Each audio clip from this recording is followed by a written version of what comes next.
Yes, people. What's going on, man? What's going on? Welcome back to the channel.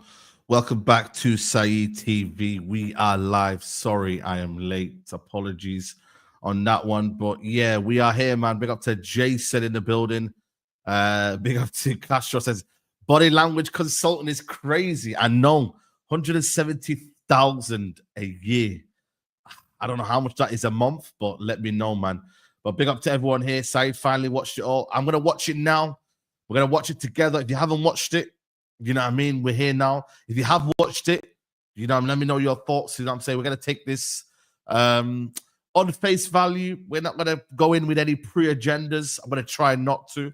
You know, if Northern was here, then maybe we would. But, you know what I'm saying? We're going to try and watch it objectively. Look at the bad. Look at the good. And let's just make our kind of assessment in between. I think it's a little bit of a PR exercise, if I'm being honest with you. A lot of it is to kind of get people on side.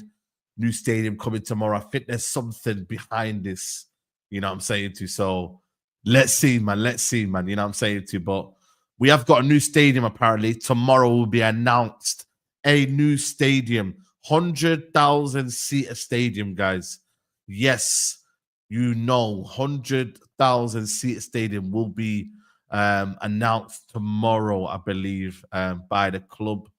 So that'll be something exciting to hear about as well, man. Big up to Kaiser France. He says, Said Ingrid won a biathlon race. Yo, listen, Kaiser France, man. I'm so happy for you, bro. I'm so happy for you, man. A shout out to Ingrid again. You know what I'm saying? Too. We love that. We love that person, man. Big up my guy, man. Come on, bro. We're here, man. We're here. We want our club back, man. One thing about everything, and without all of this, man, we want Man United to be back. That's the main goal we want. So if it's Jim Ratcliffe, if it's someone else, like we want the person that eventually has control of the football club, and we get the Glazers the F out of here. You know what I mean? Like we don't want the Glazers out, yeah. But also Ineos are on fraud watch because they have to show us why they are capable of becoming, hopefully. Well, not hopefully, but, you know, if they become outright owners and they have full ownership, that they are competent owners. But we have to see that. Talk is cheap. We have to find out if they actually mean what they say. You know what I'm saying to you? So, yeah, man, let's start this right now. Please hit the like button on the video if you can. That'll be amazing. Hit the like button and subscribe to the channel, man. And let's get this cracking. Right, let's... Can you guys hear that, guys? Let's go for it. Yeah. Can you guys hear that? You lot hear this, guys? Let me know if you can hear it. So I'm going to start with the end and ask you to sum up your first 12 months in charge at United. Review yourself. Right. Well, I think in a funny sort of way, it's gone as we anticipated it would. We didn't think the first year was going to be easy because we had difficult things to do. But I think, you know, the club is bigger than, until you actually arrive in the club, it's bigger than you think, you know, and the scrutiny is bigger than you anticipate because you get your school report at the end of every day instead of at the end of every term. I used to get a clip around. But wasn't that, did he not know that though? You know what I mean? Like, did he not anticipate that you'd be having the world's eyes on you? I mean, you're a Man United fan. You know that this is the biggest club in the world. I mean, did you not know that, though? I don't know, man. Seems a little bit naive to me. Once every term by my mother, but now I get a clip around the ear every day by the press, you know.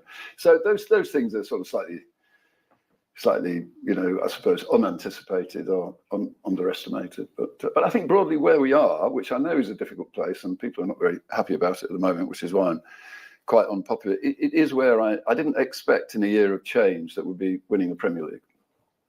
Yeah, of course not. Of course not. Are you finding it hard, the scrutiny, the attention, the criticism? Well, I used to enjoy picking a newspaper up in the morning, having a cup of coffee and a croissant, you know, which it's not quite so enjoyable anymore. But I think the way, I mean, we've all got our sensitivities, and it isn't pleasant to read some of the press coverage, but the way I get through it is you know, that I believe what we're doing is the right thing, and I believe what we're doing has to be done to get United back to where United should be, which are the winning, silverware and winning trophies and things like that. And we have to go through this too. I mean, if you don't like where United have been for the last 12 seasons since Sir Alex retired, then I think, ergo, you have to accept there has to be a period of change, otherwise it's just going to continue. And change is always uncomfortable and unpleasant at times, and that's sort of where we are at the moment, unfortunately. So basically saying that, guys, man, we've got to suffer more. You know what I'm saying? We've got to have this period of change. The thing is, though, it depends how you do it, though, man. This is the thing, though, right? Like, we can understand we're not going to be challenged for the league. We're not going to be doing this. We might not be in the Champions League, but it's the way you do it, man. And that's going to be a big telling point. You can talk the talk and you can tell Jackie Norris and that, but if you don't have a plan, you know what I mean? And you have a visible plan of where United are going to be in the next 5 years, man. All of this talk is just pointless, man. So talk is cheap again. Do you understand why the fans are angry? Obviously, yesterday they protested at the Arsenal match. Do you understand where it comes from? So this interview was done today, guys. Today. Yeah, I think. Yeah, well, I'm a fan as well, remember? So, we're not, fans sure? are not going to be happy languishing down at the bottom, in the bottom half of the table. And yeah, I get that and I sympathise, but I didn't think this year was going to be a walk in the park. It was always going to be difficult. And if you look, you look at the squad that Ruben's got available, he's only got half a squad. Yeah. You just said that you're a fan. As a fan, not as an owner, when you go and watch the games, and you have been watching the last 6 or 7 months, what do you make of the performances? Well, I've seen the performances under two. So I don't know whether you're asking me about the previous. Well, under Erik and under Ruben now. Yeah, well, obviously under Erik, it was erratic. I think was the erratic. Guys, is that a sensible word to use, guys? Erratic.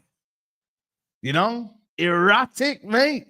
That is an understatement, brother. Is the best word I'd use. There was some great when we obviously were in the FA Cup against Man City, they all turned up and they played like they were in a cup final, and then at other times, Crystal Palace or whatever, they didn't show up. Under Ruben, what we've seen, I think, is it was difficult at the beginning, and I sort of get that. But then I think we've seen progress, and I think some of the players that we bought in the summer, you've seen them settle. It's quite tough, isn't it? You spent your life playing there. It's not an easy league to play in, and there's a lot of scrutiny, and it's a tough. Look how Xerxes got knocked about, yesterday in the first half. He really got knocked about, didn't he? He wouldn't be used to that playing in the Italian league. So it takes time for players to settle. But I think, if you look at, Ruben yesterday against Arsenal, he only had half a squad. How many players would most people recognise on the bench yesterday? It was hardly a name that you'd recognise. The guy that we brought on, Heaven, he's only 18. We only bought him 3 weeks ago from Arsenal, and then we had Obi on there, who's only 16, I think, and he's played once for United. There was only half of them. I think if you look at the top 8 most expensive players that we've got in terms of salary, 4 of them are not available to Ruben. Now, if you did that with Liverpool or Manchester City, that's the cream of half the cream of your team has gone. That's a fair point. I give him that one. 4 of his top earners are not here. Rashford, obviously, dealt with the manager. Sancho, that was sold. Anthony, who's now obviously at Real Betis. And who's the other one, guys? Can't remember the other one. Let me know in the comments. So, yeah, big chunk of the team's out. So, I think I've seen progress. Where have you seen that progress? We saw a bit of a glimpse of the future, I thought. On yesterday? Sunday. I thought we saw a glimpse of the future, yeah. I do. Yeah. What, in the second half, you mean? In the second half, yeah. I thought, they were quite cohesive. You could see a bit of the game. Glimpse of the future. What's it? I don't know, man. Relax yourself with that. It's a bit too much, you know what I mean? Glimpse of the future. Let me rewind that, then. This guy, I don't know if he's actually watches football. Is he a casual football fan? No, man. Let me go watch this again. Second half, you mean? In the second half, yeah. I thought, they were quite cohesive. You could see a bit of the game plan. Listen, I enjoyed the football. I can't lie on Sunday. And the players played their hearts out for Manchester United. They really did. And you could see it, couldn't you? You could see that Delict tattle. You could see the tattle that heaven made. I mean, it really meant something to them. So you think the recruitment from last summer will come good? Yes. Yeah, I do. Hey, yo, guys, look at this. Look at the way Gary Neville asked the question. I think Gary Neville's looking for a different response. Look. Do you think the recruitment from last summer will come good? Yes. Yeah, I do. Look. Guys, did you see that? To them. So you think the recruitment from last summer will come good? Look at the way he's looking at him. All right, because I don't think he really rates that last summer's recruitment. Look, he said yeah, and then after that, he had to say this again. No. Yes. Yeah. And then he's looking at him again thinking, are you sure, man? Can you give me a different answer? Yeah, I do. And how do you assess? But bear in mind, recruitment last summer. No, that's why. Look, you can see Jim Ratcliffe now double downing on this, and he's now having to over-explain himself. Watch. We didn't have the luxury of time to prepare for last summer, did we? Jason had been there 3 weeks. Omar had been there 3 days. We had the problem with the coach. Is it a yes or a no? So we involving the coach and not involving the coach. Did you involve the coach? Sorry? Did you involve the coach? Yeah, we did, yeah. So Erik signed a lot of those players last No, summer? he didn't, but he was involved in the discussions and he influenced. I mean, at the end of the day, a decision. Brother, listen, man. We all know SCG signing, man. Come on, man. Jimmy, come on. Let us know the details. On a new player or a purchase isn't a decision of one person normally, is it? So, it's a group of people who influence that decision one way or another. So, yeah, he did have a voice, which is why there were 1 or 2 Dutch players. Would you have sacked Erik if you'd have found another manager after the FA Cup final success? Oh, because you were looking around Europe and scouring for a new manager. It was too early for us to make a big decision in reality, and we hadn't been together as a team for very long. If you look at Omar, Jason, myself, and Dave, we hadn't been together for very long. It was just a matter of weeks, and it's quite a big decision, isn't it? And also, brother, you've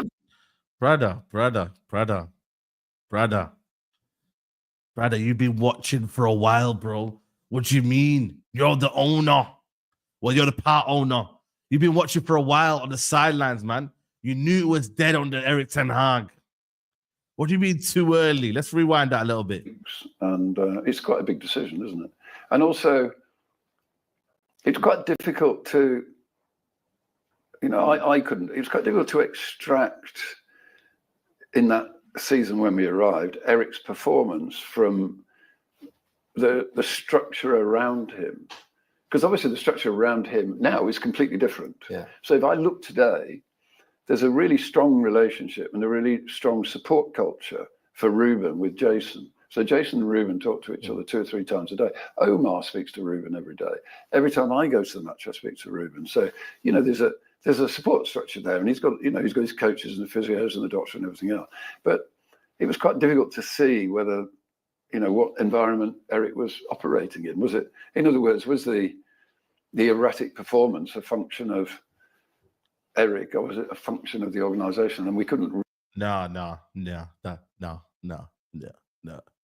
That was him.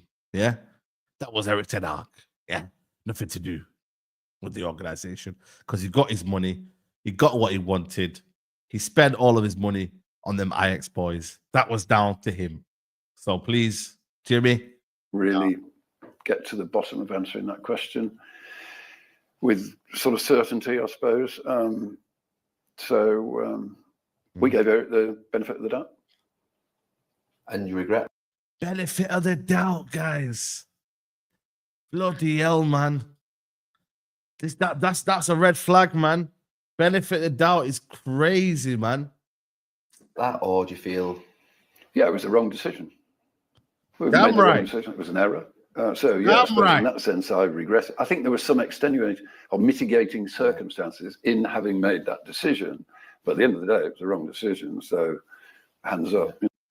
So they mitigated circumstances. So they looked at the FA Cup. They probably looked at the letter from the Ineos. They looked at, maybe they failed in the options. They wanted to get Tuchel. They wanted to get De Zerbi. We found out De Zerbi was looking. They were looking at De Zerbi. He obviously rejected. So they were mitigating circumstances. So And then they came to the conclusion that, you know what, man, we just keep Erik ten Hag, you know? No, me a comfort on that one. Yeah. How do you assess Ruben's first 4 or 5 months? It's obviously been tough in terms of results and performances, but how do you assess? He's very honest. Yeah, he is honest, and I like that about. I think Ruben has done an excellent job. I really like Ruben, and I think in the circumstances in which he arrived mid-season. Yeah. He didn't have time to train his players in a way in which he wants to play. He inherited a squad. Yeah, because he's sacked Erik ten Hag early, mate. Late, should I say? She's had no influence on, and the squad isn't necessarily designed for the way in which he plays football. And English isn't his natural language, and he's never played in the Premier League before, and he's managing the biggest club in the world, and it's a tough place. I mean, Manchester United is a tough place. And he's young. You know, there's a big one, and he's a young guy, yeah. So I think, if you take all of that into consideration, I think he's done a remarkably good job. What parts are you referring to there when you say good job? Because obviously the results have been poor. But what are you referring to? Just generally the way. You know what? Fair play. You know what? Fair play to Gary Neville. Yeah. Listen, everyone's got their opinion on Gary Neville, but he is asking the questions again. He's not just skipping past questions. Like, because Jim Ratcliffe right now, I can't lie, he's kind of like waffling a little bit. He's just kind of like brushing over questions and just acting like he's just a casual football fan. But like, fair play, Gary Neville is like double downing on questions and whatnot. So yeah, listen, this is good so far. He carries himself, or yeah, I think the way and I think what he's got out of the players that he's got available, I think he's done well with. Do you? I do, yeah. Do you? That's a proper Mancunian, man. Do you? Do you? Bro, I don't know, man. What's Gary Neville on, man? Is he trying to is he hating on Amorim? What's going on, man? Obviously, he's looking at the results face value, innit? You get me? That's why there was a situation on, like Amorim's trying to, he was at the start, like really cooking Amorim, Gary Neville. Like, but the thing is, with Oli and ten Hag, he was giving loads of excuses. You know what I'm saying to you? Nah, Nuruddin, I won't get copyrighted, bro. I won't. We tested it out. I think Staffy's done one as well. Okay, Nuruddin, let me send you the link, Nuruddin. Let me send you the link. DJ Silva. Who's DJ Silva? Nuruddin. If you're about Nuruddin, no stress. Okay, let me send you the link. 1 second. 1 second, people. Smash his like, people. Smash his likes. Smash his likes. Look at it. Look what he's saying. Do you? Do you? Look at it. Look at this guy. That he's got available, I think he's done well with. Do you? Do you? Guys, do you find it funny? I find that funny. I do, yeah. I mean, wow, that's crazy. No. Look at this. I think he's done well with. Do you? I do, yeah. Look at that pause there. I do, yeah. The way he's looking at him. I mean, if I look at this, look at the salary bill, yeah, a bit of the squad that's available to him, that salary bill is not the salary bill of Manchester City or Liverpool. Do you mean because of the injuries? What do you mean? What are you referring to? If you look at the salary bill of the players that are available to him that are not injured or not out on loan, because we've got Anthony out on loan, we've got Sancho out on loan, we've got Rashford out on loan, we've got Mason Mount. Hasn't really played in the last 2 seasons. We've got Luke Shaw hasn't played in the last 2 seasons. Last 10 years, mate.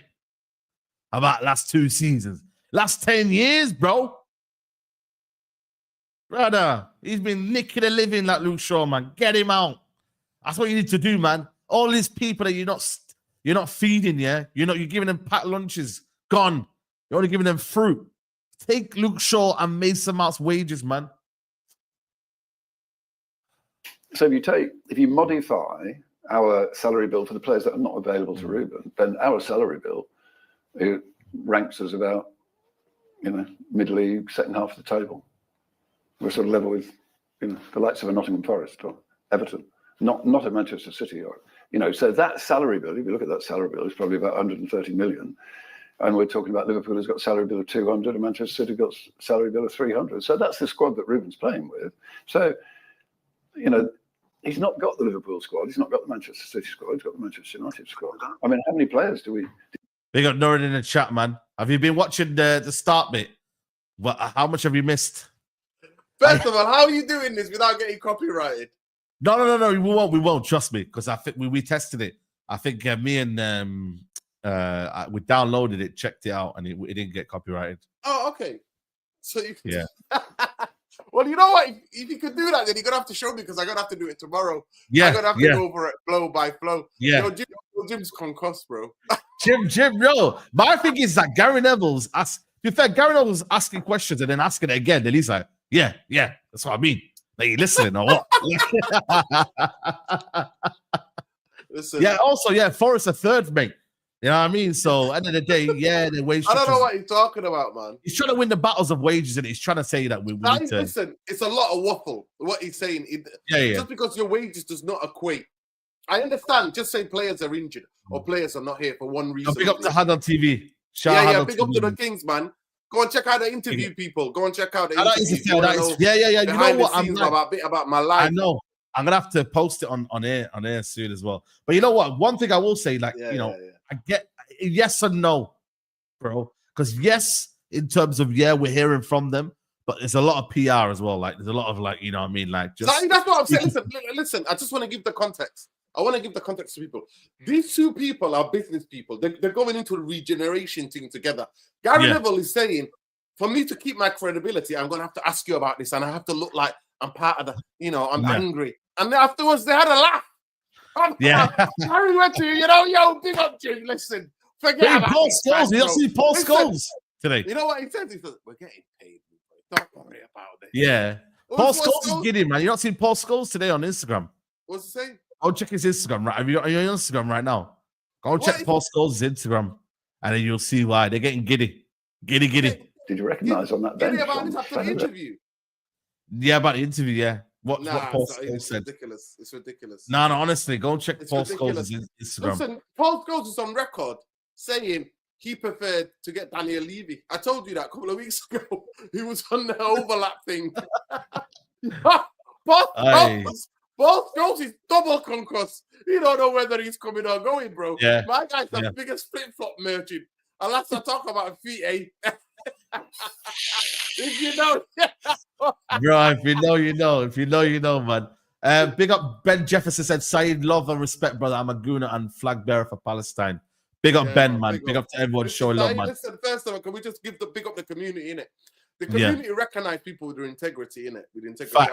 I tuned into the Big Six. I was out and about. Big up the man, and I tuned in and I heard what Turkish is. So big up Turkish as well. At the end of the day, it is what it is, Saeed. But yeah, big up. Silver just messaged me to say big up to you as well. So people in the community, people from everywhere, people from all over are getting in touch. And I'm like, listen, did you ever doubt that Saeed was ever, like, you know what I mean? Like, yeah. I don't think people understand that. Like, honestly, I'm like, people are like getting in touch with me. And I'm like, yo, first of all, they were like, no, thank God you weren't there because you would have been locked up. You're a madman. That's what people are saying to me to start with. But anyway, it's what it is. But people, please understand this in the full context it is. This is what's happening. This is Jim. This is Gary, regeneration team. Regeneration team. You know what I mean? Labour Party, Gary close to Starmer. He had Starmer on here. Gary was the link. Glazers realized that. How can we develop that area of Manchester? With the money they're going to develop, they might build a stadium. That's how it is, Saeed. For the next 5 years, though, hold tight, United fans, because it's Europa League things. And maybe get into 6th or 8th or whatever. That's where you are. Because my guy, the way he's talking, is treating it like it's a Tesco, Saeed. Yeah. So I'm gonna shut up. Play him. Right, let's do it. They're all kids. Yeah. Do you support what he's done with Rashford, with Anthony, with Sancho, and obviously even with Garnacho, who's in and out of the team at the moment? He seems to be. Yeah. You support what he's doing with those players. Correct. I do. Yeah, I think he's doing the right thing with the players. Yeah. He has to be. He has to be in charge of the dressing room. I mean, you played in the dressing room where the boss was the boss. You know, he keeps doing this. You know, you did this, you did that. Like he's almost like he's trying to be like one of the lads. Look, Gary, I'm a fan of you, Gary. I'm a fan of you. Listen, we know. He's got a set of principles, and he wants the players to abide by a set of principles. One second, pause it. Please understand this at this level. Yeah. Gary Neville has got all the questions on his iPad there. He's looking down on you. He's got all the questions on iPad. A week before, all of that questions were sent to him.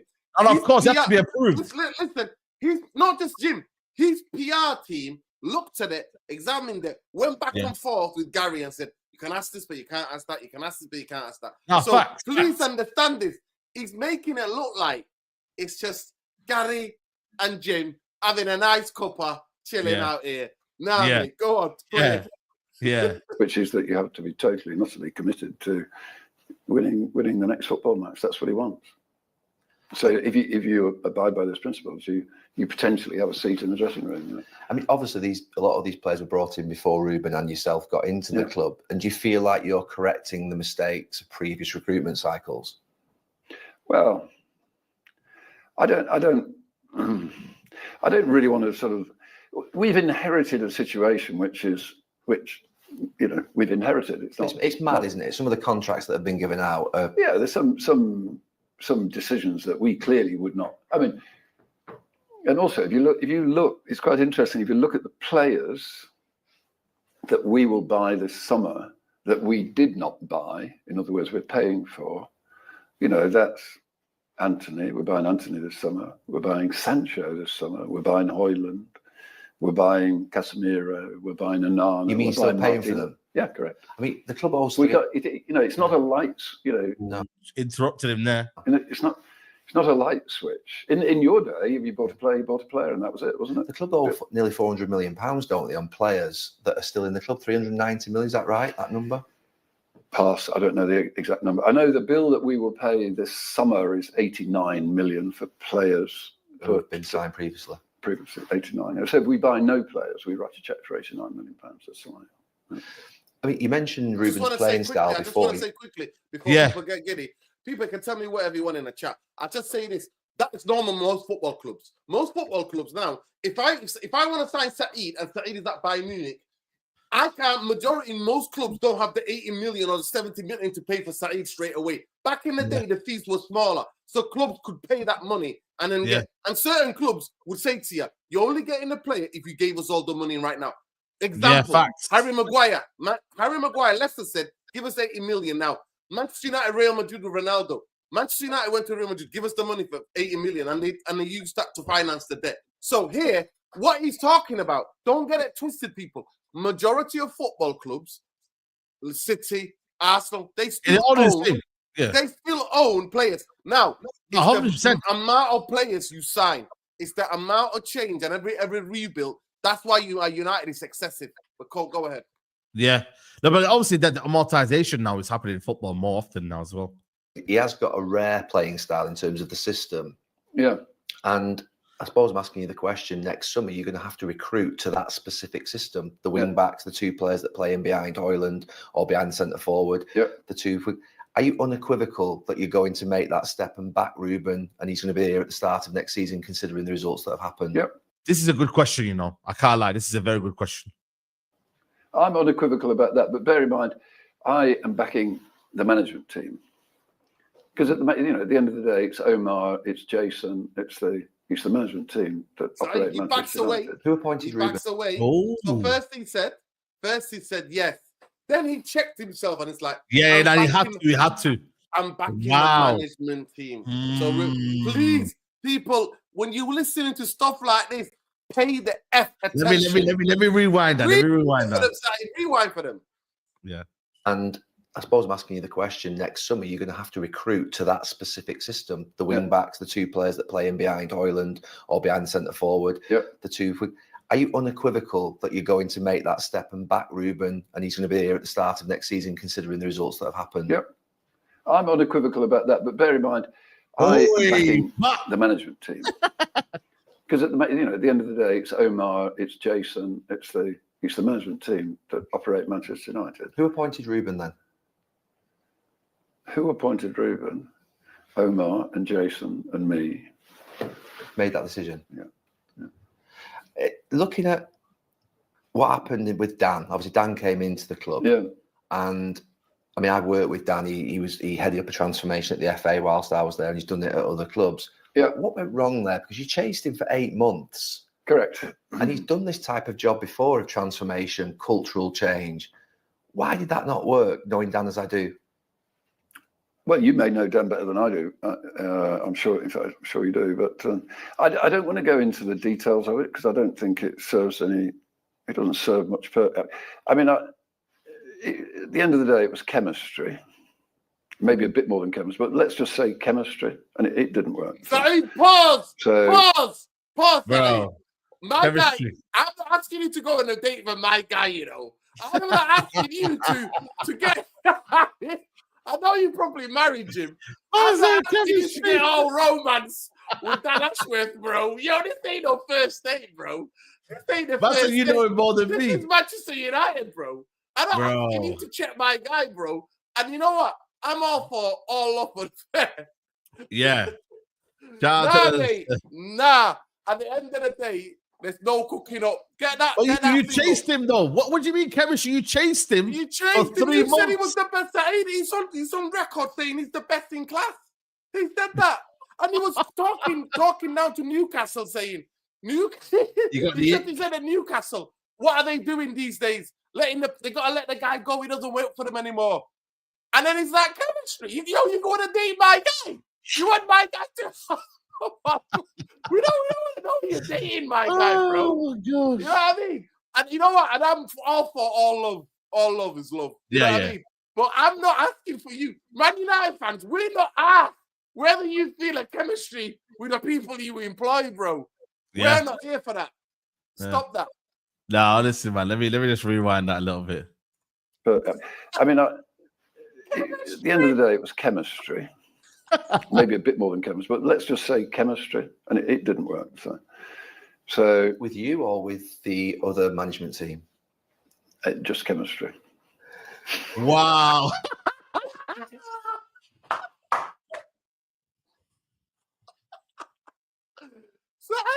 You see oh my God, man. Nah, man, I can't lie. This is hilarious, man. Nah, he's got a bit of banter on Jimmy, man. I can't lie. What is this, bro? Man said, yo, just chemistry. Yeah, I don't want to answer. I look at Gary Neville's face there, man. Let me read this. Yo, this is. But you know what, though? It looks like. You know what he should have said? You know what I thought he's been snaked. Look, he's looking to the ground, bro. He's not even looking at him. Because he's so comfortable. You know what? He should have just said, listen, he wasn't my type. He wasn't my type. He wasn't my cup of tea. He wasn't my type, man. You know what I mean? You know what? I was on a night out. I had beer goggles. Next morning, it wasn't my type. Oh gosh, man! I swear, no, man, that's crazy. You know, Ashworth wasn't. I can't lie. It wasn't his type, man. Let me just rewind this one. This is crazy. At the end of the day, it was chemistry. Maybe a bit more than chemistry, but let's just say chemistry, and it didn't work. So with you or with the other management team? Look it down. Just chemistry. Oh, he's even laughing, though. You know, I think, again, I know it's an unpopular decision and it's seen as an error, which it was, and it was an error. But again, I think slightly in our defense, we did recognize it as being something that would not work, and therefore we decided we would make a change.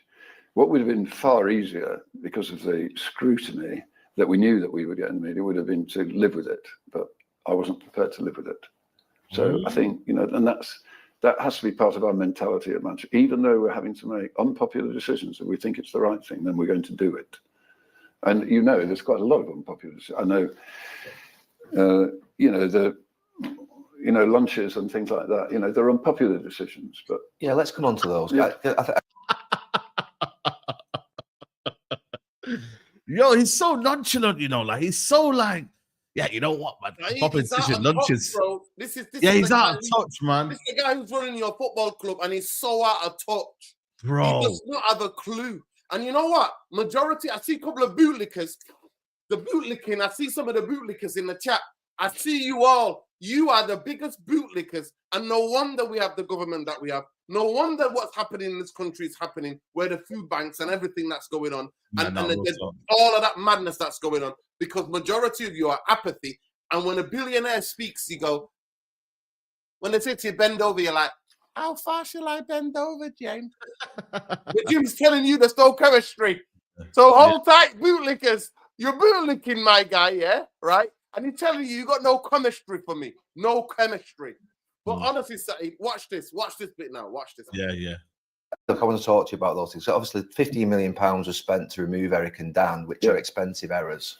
Correct. Yeah, I'm just going to take 2 or 3 examples. £40,000 was taken away from the former Players Association. Now, that's not the players that played under Sir Alex Ferguson or even in the last 10 years. The players from the 1960s and 70s. Yep. I look at that and have a little bit of knowledge of the club. Obviously, I haven't been there for 25, 30 years. I just look at that and I think it's £40,000 from players who are giving a lot back to sort of the local community. They're obviously big supporters of United. Why not look at that 40,000 and put Harry Maguire and Bruno in a dinner? Sell 1,000 tickets for 30, 40, 50 quid. Raise the money through a dinner. Maybe do a raffle and auction. Give the ex-players their money. Yeah. And do it in a way whereby you're not looking like it's a cruel decision, which it is. Why would that not be looked at as a shopping list of things that, oh, that's got a health warning to it? They're former players. They're people who do a lot of good for that. I'm not talking about the sort of, this isn't the players who played my era, the players from the 70s and 80s. Why would that decision be made? Well, nobody suggested that. Because I would have... Wow. Pause, Saeed. You see the clouds? Wow. This guy, Saeed, that's how detached he is. You know, I told you, what was I telling you in the past couple of weeks and months? This guy is so detached. Also, Gary Neville, big up to Jason. Gary Neville could also do this as well. And he could. Gary Neville could do this as well. Gary knows. Gary could do this. Gary, he's got that money businesses, makes that amount of money from Manchester United and everything else. He could do this like that. But he's not employing them, and therefore that's why he's asking the question, which is a fair question. But for me, look, it's the way he just says, that's a good idea. No one asked me that. Look at this. Well, nobody suggested that because I would have.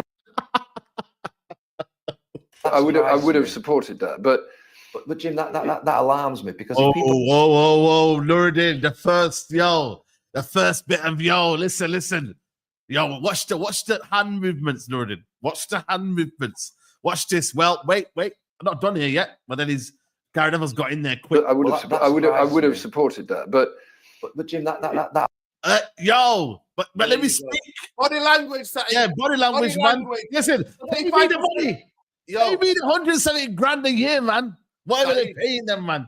Saeed. You know what I was learning. Body language, 75% of people communicate with their body language. Yeah, no, facts. You know what? On this interview, I have to watch it twice or 3 times because I'm going to do a video about it tomorrow.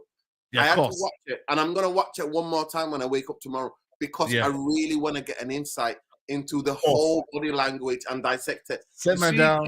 He's telling Gary, remember the apartments, lad. He's giving him the 5 apartment blocks. Is that what you wanted, part of the regeneration? Yeah, no, 100%. Don't forget the 5, mate. Don't forget the 5. Yeah. And Saeed, by the way, the guy that he's throwing one person they sacked, who had a ludicrous job. So you're telling me majority of people, Saeed, we know some of the people that work there that were on 25 grand. Some of them on 30 grand. Some of them, and they were doing important jobs at the football club. Of course. Yeah, let's go. Yeah. Right, let's see what he's got to say. Alarms me because if people aren't suggesting that to you at the club, then I don't think the people at the club are not. They're not. You know, most of the people at the club are not cruel or heartless people. But I think it's 40 grand. Yeah, I know, but you know, there's Harry and Bruno can just turn up for a dinner, raise 50, 60, 70, 100 grand for them. Why didn't the current players put a grand each in for them? You know what? Things like that. If it came, bro, relax, man. That ain't gonna happen, man. Yeah, I mean, come on, Gary Neville, man. You know what I mean? Listen, this is where Gary has to go. Oh, you know what? I don't want people thinking we're in the regeneration thing. So I've got to be like the working class lad. I've got to fight for the work. I've got to be like the working class lad of Manchester. Nah, mate. Yeah. But it's not come from the owner's pocket, man. Just saying, what are you saying, Nuruddin? Give him the money. Give him the money. Let me say something that is simple. Majority of footballers have got contracts. Yeah. If they have to give it out of their own wages, they're not going to be contractually be told to give the money to charity. You have to come from them. Do you understand what I'm saying to you? And apparently Bruno wanted to pay. Like he wanted to pay for the FA Cup. Oh yeah, for the trip, for the coach. He wanted to pay. And the club said to him, no, you're not doing it. Yeah. Right, let's Gary Neville It's waffling. But people, listen, how many likes we got on the video? How many likes we got on the video? Because we're not going to stop. We're not going to analyze this unless we get to 500 likes. Yeah. What are we on that now? We are 318. Right. Hit the 500 likes and then we'll carry on, people. Seriously. Yeah. Come on, people. Let's like the video. You got to like the video. This is late. This is late night, man. Came to me and I was looking at a decision like that, and these guys who've been putting so much time into the club over so many years, you know, it just looks, why can't we reinstate that? Well, maybe we can. I don't know. I can have a look at it, but I'm not I think aware at that level of, honestly, Gary, I'm not aware of that at that detail. At that level of detail, to be honest with you. Well, I think though, you know, if you just step back just for a second and look at the bigger, I mean, you know, the philosophy is if you look after the pennies, the pounds look after themselves. All right. So I don't think we can say well, we can overlook the little. This ain't a Tesco, bro. You hear what he said? If you look after the pennies, Saeed. Yeah. This ain't a life every little helps, basically. Saeed, majority of football owners in the Premier League lose money. Majority of football clubs lose money. Majority owners put in their own money. This ain't that. I want you people to flipping understand. Football is business, but football business is different than any other business. No, because you've got livelihood. It's livelihood. It's also just in general, like, you know.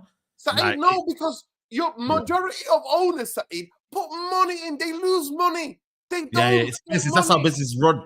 Yeah. And business and real business is run differently, where you don't lose money.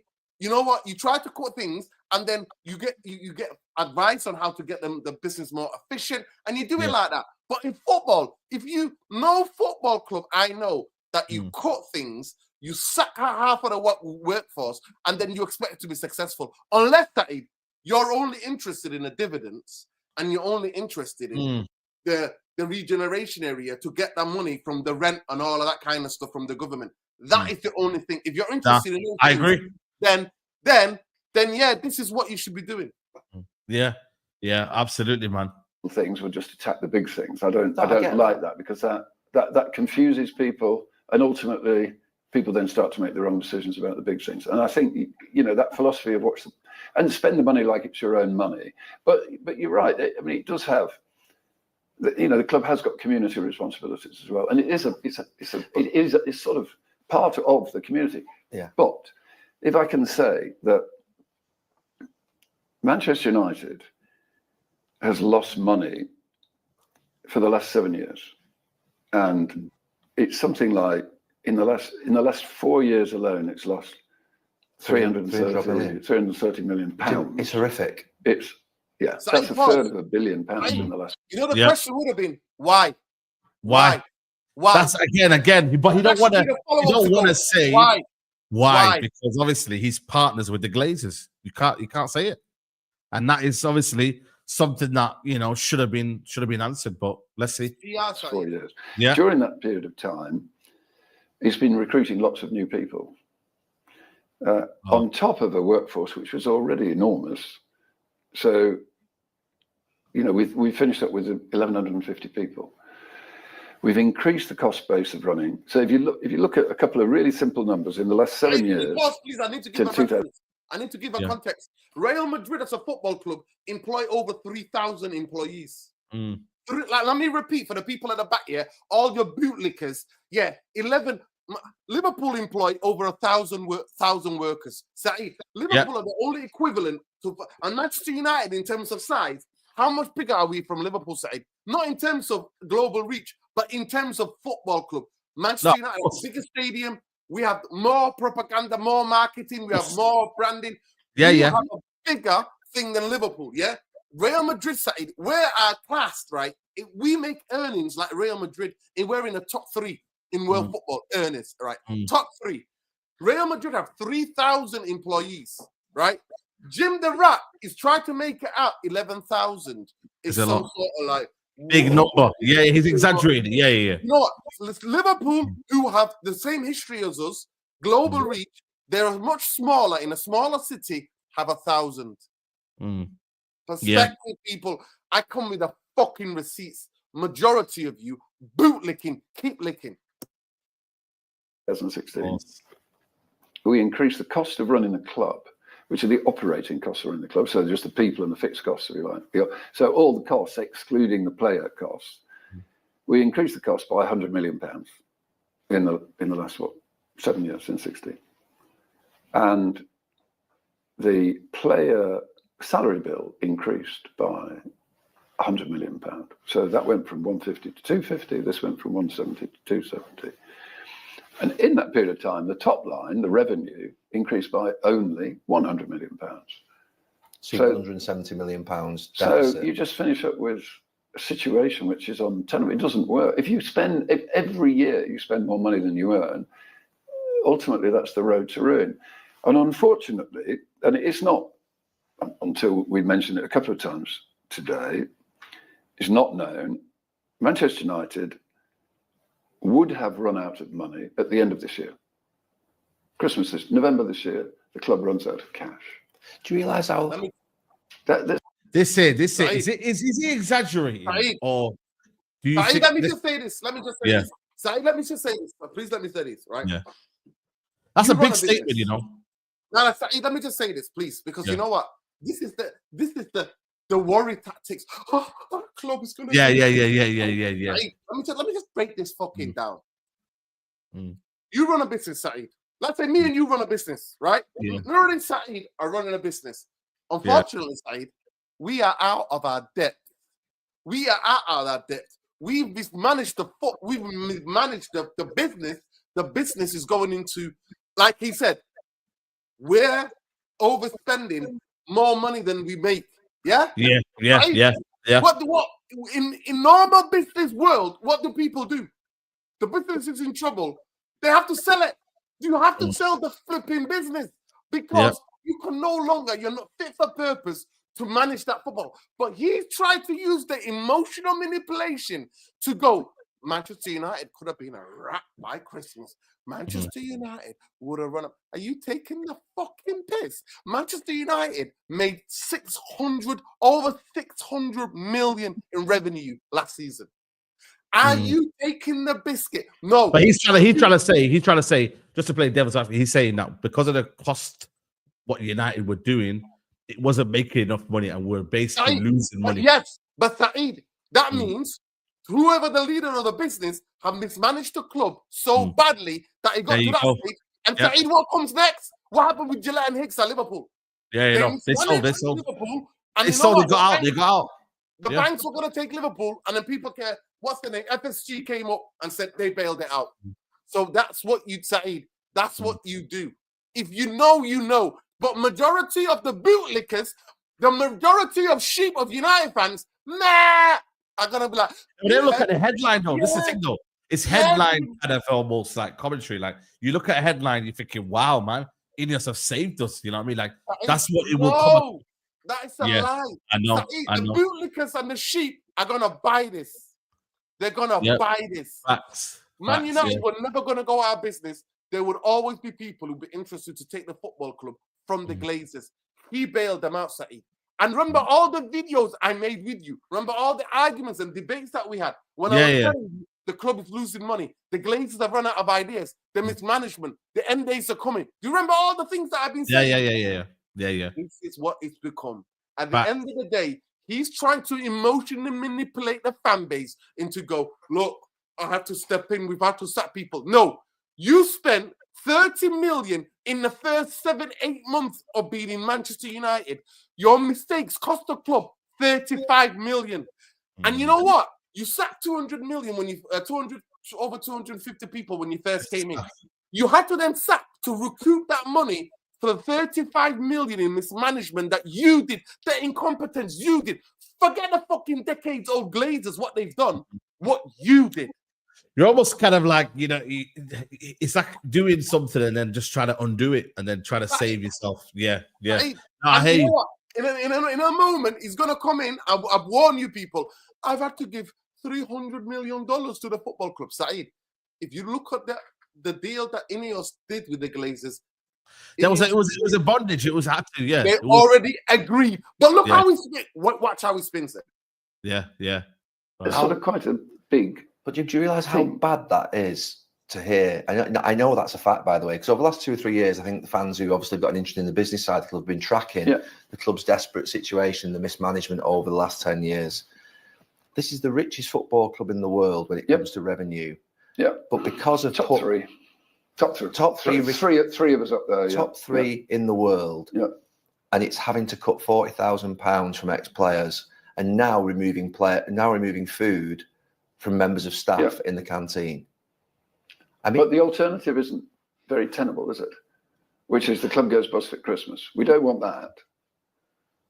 No, absolutely. We don't want that. No, we absolutely don't want that. But we also have to, I think, make decisions in light of sort of the impact that they're going to have. Because, you know, United, as you know, you're a fan, has a soul, has a heart. Yeah.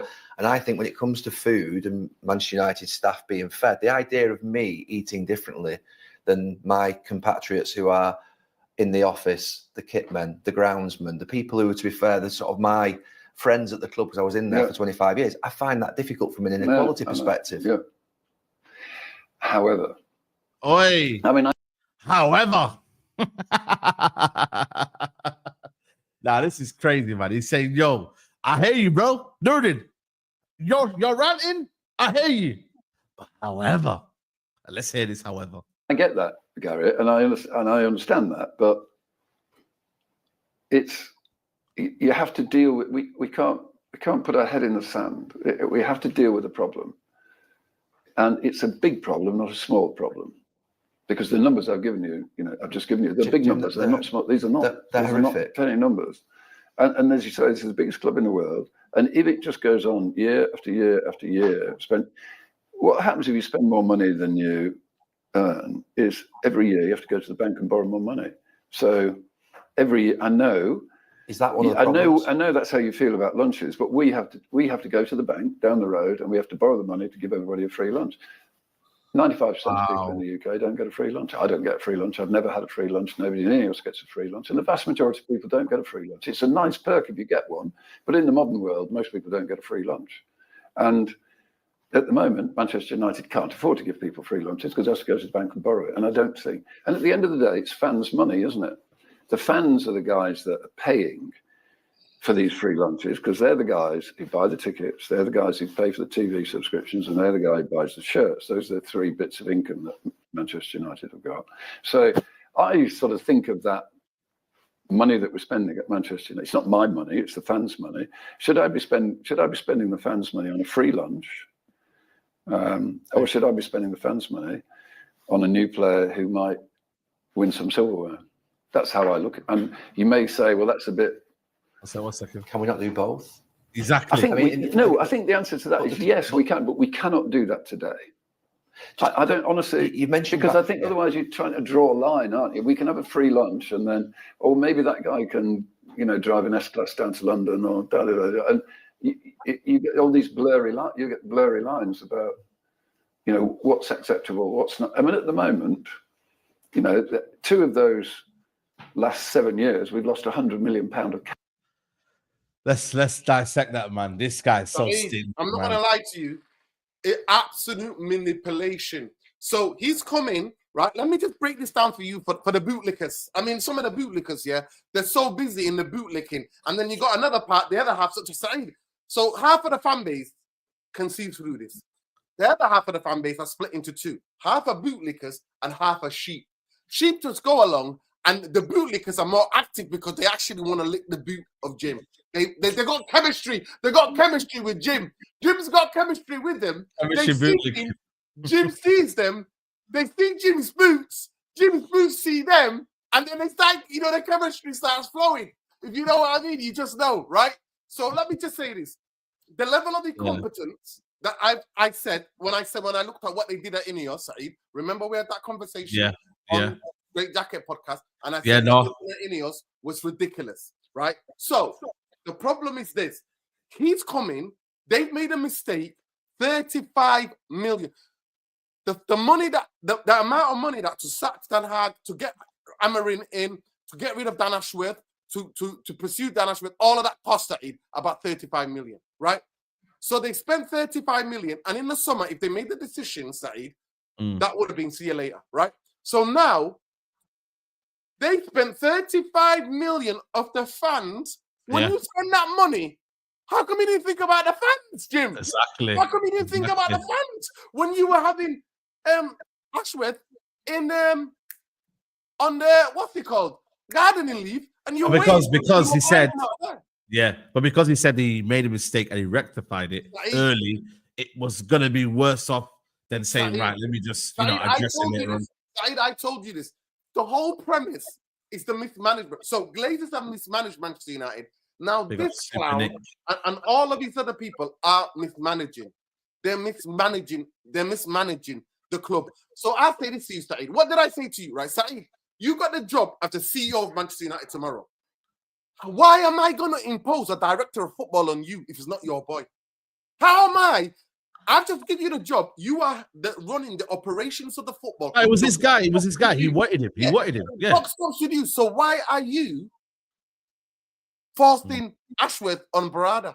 At the end of the day, people, he's been emotionally manipulating you to think people can't. I swear to God, if you did a survey tomorrow, 70-80% of Manchester United fans say, should players get paid this much? Should Jim the Rat and all that get paid themselves that much? Or pay Omar Barada and all these other people that much? Or should the working class average person who's working for Manchester United have a free lunch because the wages they're on are not equivalent to big clubs? They're not proportionate. Yeah. I promise it, 70% of the people will be like, no. Yeah. They'll be like, yeah, we would rather feed the people. And that's the big side. You know what Fergie used to create? I just want to give historical context.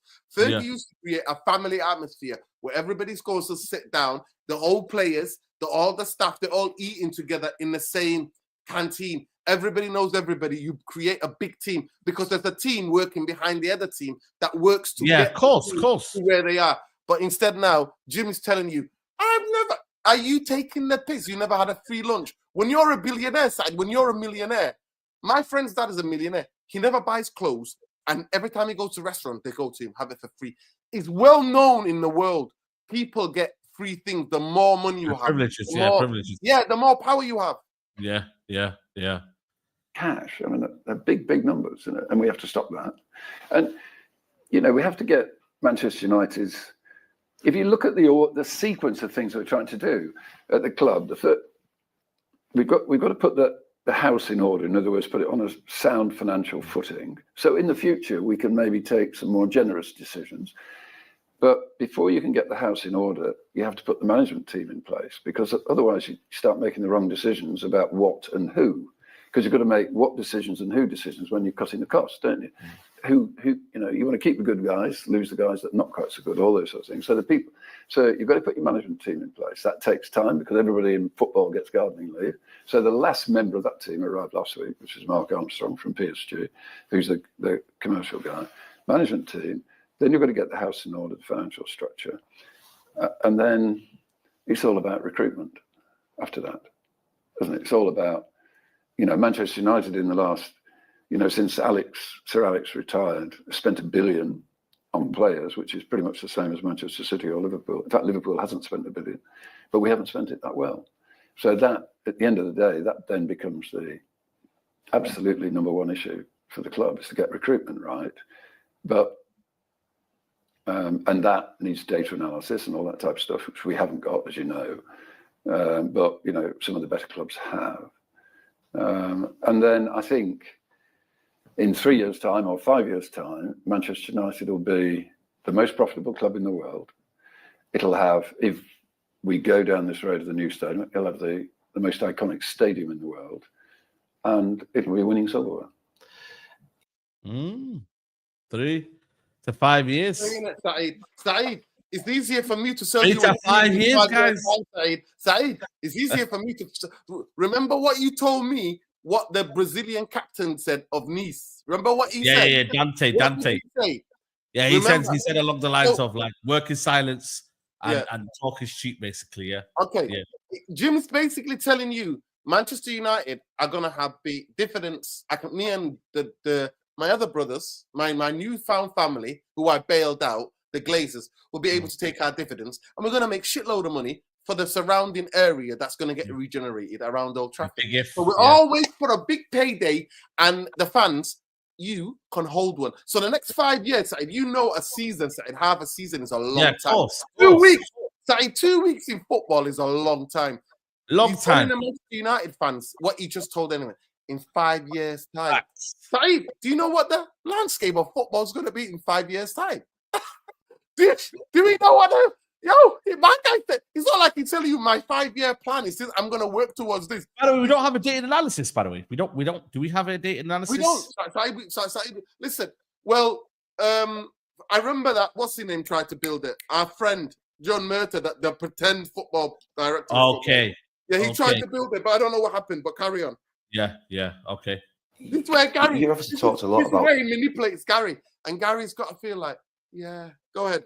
the plight of the club in the last few years, which I find scary with the amount of revenue the club generates. But you're obviously in partnership with the Glazer family. You wanted to take the club on your own, but obviously you've ended up with a minority stake. They've made these decisions over the last 10 years. Pause. Why is Gary accepting that? Why can't Gary instigate and say, why did you bail out the Glazers? Why did you take the minority shareholder? No, but he's not going to answer that. No, he's going to skirt. He's going to Gary doesn't. That's the biggest and most important question. That's the biggest and most important question. Then the other question would have you got a way of buying them out? Do you have a plan to get him buying them out? Yeah, they're very unpopular here. Gary doesn't answer that. Gary automatically, because he's been told we can't answer that, Gary goes, then he has to go at the Glazers now. Well, this guy you're sitting across from bailed them out. No, but he's got an iPad there. He's got a script. He's got to go to that script in it. You feel me? So that's what he's doing right now. A few £100 million into the club. You're the first person in the last 25 years to put money into the club. They've taken nearly £200 million out in cash, in dividends. They've put a lot of debt onto the club, I think about £730 million, which means that the club has an interest bill every year of £40 million, £35 million, and it's going to go up potentially in a couple of years when it matures. You're an incredible businessman. You will understand alignment in business more than anybody. Your money's being whittled away and spent. Gone. Exactly. Your money's going whittled away. Spent on. What's You bailed them out, mate. You bailed them out. But what's he said here? What's this word? Your money's being whittled away. Your money's basically spent. Your money's been spent. Whittled away means your money's been spent. I know, but what's he said? What's Jim Ratcliffe said, though? Exactly. Your money's being whittled away and spent. Gone. Exactly. Your money's going at this moment in time. No, most of that's would it not be a question to sort of pop across the board table to say, look, guys, can you not just rock up with a little bit of cash yourselves and put some in for once? They haven't put in for 20 years and they've taken nearly 200 million out. It's not the solution. It's not the solution. Just to keep throwing money at the problem. Body language. Pause. He looks in the actual. Check the body language. By the time this question is getting more redder in the face, you can see here. Yeah. Let me go. And watch this when he asks. Watch the answer. What does he do? The body is the tell. He looks away. He's looking out the window to see any birds. If there's any birds out there that he's got chemistry with, any birds that are flying. A little bit of cash yourselves and put some in for once. They haven't put in for 20 years and they've taken nearly 200 million out. It's not the it's not the solution just to keep throwing money at the problem. No, so I know you have to correct the finances. You've got to get the house in order. But what if you look at the reason that whoa, man said, yo, listen, I'm taking control. Check the hand. The hand came out, guys. Watch the hand. Mama's got the hands, guys. Yo, he did the. When you cut someone off, it's like he did literally a cut. He literally went on the table and said, yo, cut. Yeah? Cut. Let's rewind this cut. I know you have to correct the finances. You've got to get the house in order. But if you look at the reason the debt is at the level it is at the moment, which is 730 million. It's plus the player 650 plus a bit of overdraft. But that's increased by 330 million in the last 4 years because the club's been spending so much more than it's been earning. Because they won't put money in. That's not. No, that's just because it's spending more. I know, but if you make mistakes, it's a bloated organisation and made mistakes on recruitment. But you're a far better businessman than anybody in this room and a lot of people in this country. All right, mate. All right, mate. Saeed. All right, mate. Saeed. Gary's trying to get some chemistry with Jim. He's almost close to the boot. The boot's close, Saeed. Gary can see the boots. The boots can see Gary. Oh. And you know what? Chemistry can roll. So Gary is bigging him up to say to him, look, you're better than any business. The football business is different, pal. But go ahead, Saeed. Yeah. You'll pay for your mistakes. You're the type of guy that I think would pay for your mistakes. Why do they not pay for their mistakes that they've made in the last 10 years? You'll put some equity back in. Why? The fans are having to pay increased ticket prices. People are losing their jobs. People are not getting fed meals anymore. But former players are having money taken away from them. And they took £200 million out. Now, I know that your business partners. I know you can't criticise them. I know where you're at with this. But there's an element here of it's staring us in the face. I can't. Fair play. Listen, this question is a good question though. I get where you're coming from, Nuruddin, but this is a fair question. It's a fair question though. You can't criticize this from Gary. But Saeed, I'm not gonna lie to you. My biggest question is, Jim, why? Saeed, the two questions I had for Jim, it's simple. Yeah. Why have you bailed out the Glazers? What's the plan with the debt? Saeed, I've got 5 questions. My first question is, why did you bail out the Glazers if you knew that? Yeah. Because you did your due diligence. Because the club is in financial ruin. They've literally ruined the football club. And they would have had to sell. If the club was running out of money, they would have had to sell, right? Number 2 is, what's your plan with the debt? I've heard you before saying that businesses can shoulder debt and debt is good for business. Then a minute ago, before, in your answer, you were telling me, oh, actually, it's the fans' money and we have to go to the bank. So 1 minute, Jim, you believe in debt in business. The other minute, you're telling fans to try and manipulate them. You know what? It's your money, and I don't want to go to the bank to borrow. No, I hear it. Right? I'm just saying. For this question, listen, we already know Gary doesn't like the Glazers, but Gary indirectly is in with the Glazers because he's gone into partnership with the Glazers and Jim over the. No, but I get that. But then he's also putting pressure on I get you're within yours. As I said, I get you're within yours, and you can't really say much. You need to understand why they're not putting money. This is what I respect. I respect this sort of question because it's like, we know what the enemy is, but like we need to chat to the enemy and find out why you're not pumping money. You're the guy that should. What's your opinion? Basically, you're trying to get an opinion out of him. I don't think the solution to the problem at Manchester United is throwing money at it. But it's not. No, he didn't say that, bro. Answer the question, man. What's wrong with this guy, man? Saeed, you know what? Why do you keep saying though, like, bro, the answer to the problem is not throwing money at it. I get that. But brother, let's answer the question, bro. But then again, he's not going to answer it because he's friends with, obviously, he's working alongside the Glazers. Saeed, there's the skating park in Hume Park. You know what it's called? Skating. You know, sometimes you see skating around the bush, yeah. You know that? Yeah. You know what? He's not looking for chemistry there, Saeed. He's looking to swerve the chemistry. He's swerving. Yeah, he's swerving. Not increasing the debt. If the debt's going up by 300 million. The debt will come down. If we're successful in what we're doing at the moment, the debt will naturally come. Like the debt has gone up over the last 4 years because it's been losing money. If we're making money, the opposite will happen. Not really, mate. Not really. You know what I'm saying? Cool. We've been spending more money, but there's also been no person that within the club has got the debt down. Saeed, that's what I'm trying to say. And you're not basically saying...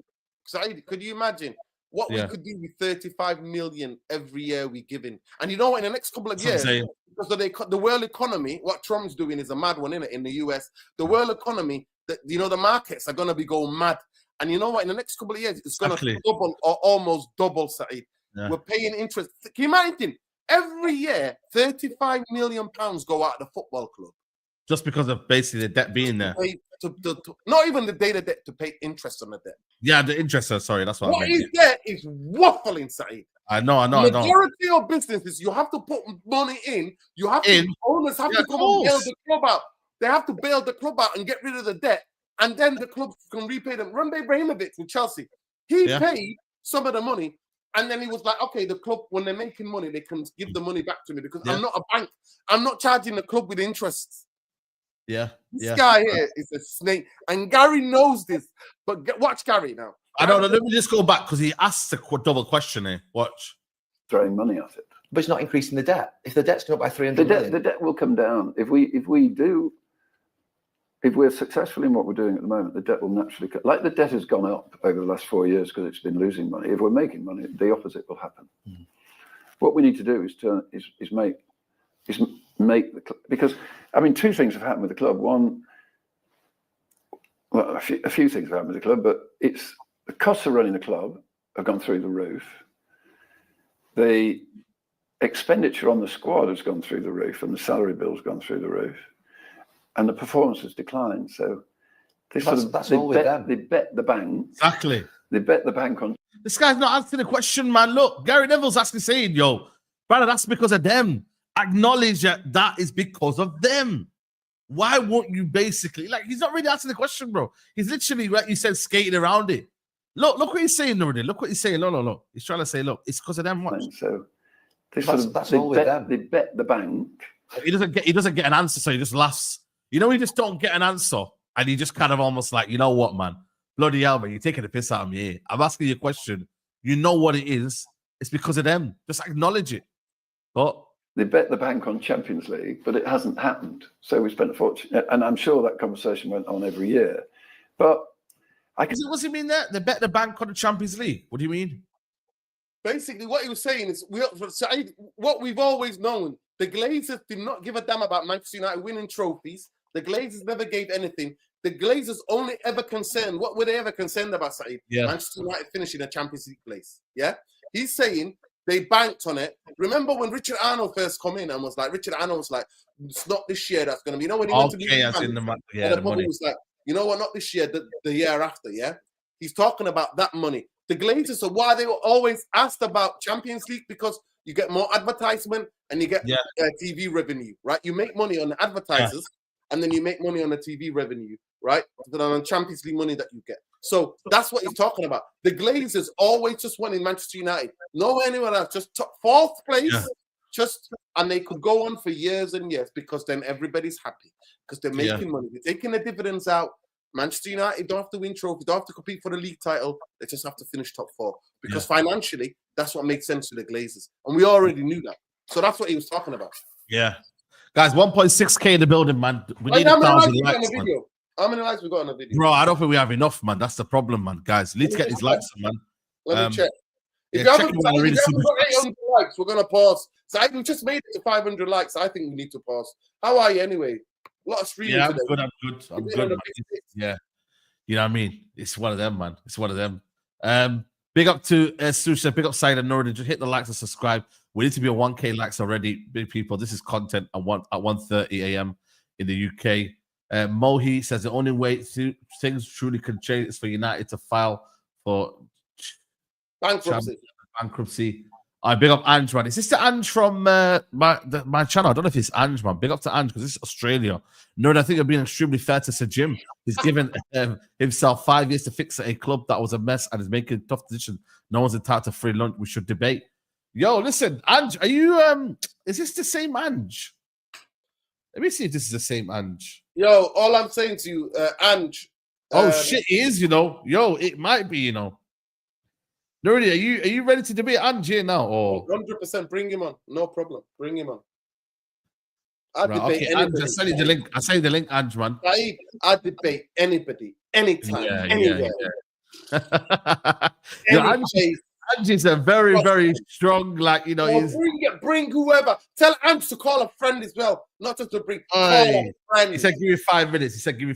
All right, do we need to do this, guys? Have I done the wrong thing here, man? No, I don't know, man. This could get mad. I'm gonna stay calm, by the way, because it's late. Obviously, I'm a neighbor, so I'm gonna. Yeah, no, 100%. Yeah. You tell yourself that, not me. Yeah, I mean, I won't shout. You know what I'm saying? I know my neighbors around here.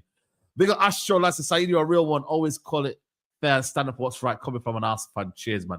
Yo, big up Astro, lad, man. Thank you, man. Thank you, bro. Like I said, guys, you don't have to send super chats to acknowledge what we did, man. You know, we just say it because we're human beings, man. That's what we are, man. We're human beings who think about and care about people who are surviving real genocides and atrocities around the world, man. So big up to everyone who's showing love, man.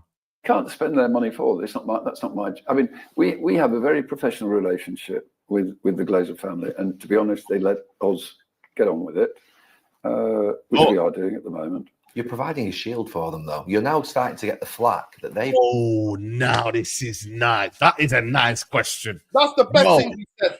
Listen, that right there. Listen, the last 5 minutes, I'm starting to like this from Gary now. You know, he's almost putting the pressure on now. He's starting to say, now, let's dictate the game and let's start applying some pressure now. So this last 5 minutes has been good. Before that, I'm like, I'm not sure about this Gary, man. Like, you know, the questions are right. This right here is a very, very good bit there now. This is almost I actually think this is a warning. Gary's genuinely warning Jim.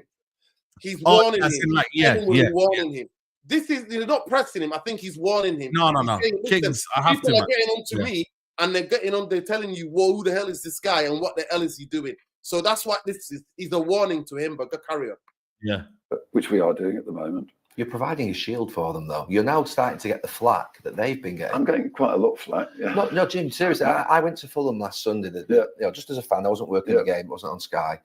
And I'm sat there in the crowd, and you don't actually, when you're in the gantry, hear everything because you've got the earphones on, you commentating on the game. And I was thinking, you're starting to get quite a lot. The slipstream of their mess. And you're getting fired at now. You're a target now for the fans. When actually, when you came in, you think about the perception when you came in, now you're getting their flack. You provided an umbrella over their heads. Yeah, it's true. But, I mean, so again, turn away, body language important. Yeah, I know. You see, Gary Neville is there, and he's like that.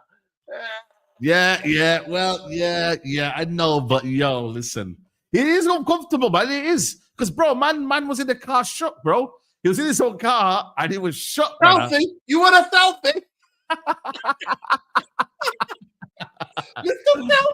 I mate, no, that's crazy, man. Give you this content, chemistry, and you want a selfie. Man.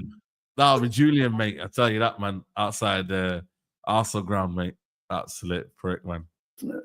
People never like change. Well, and it's all these things that we're talking. Change. It has needed change, but it changes over.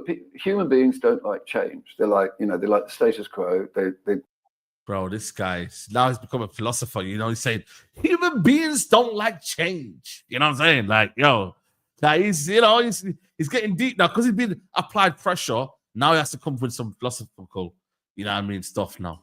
They much prefer people stick their head in the sand and just assume it'll all go away, but it won't. So, change requires some unpopular decisions, and I think I have to accept that I'm going to be unpopular. I don't know how long I'll be unpopular. Maybe I'll be unpopular for a long period of time.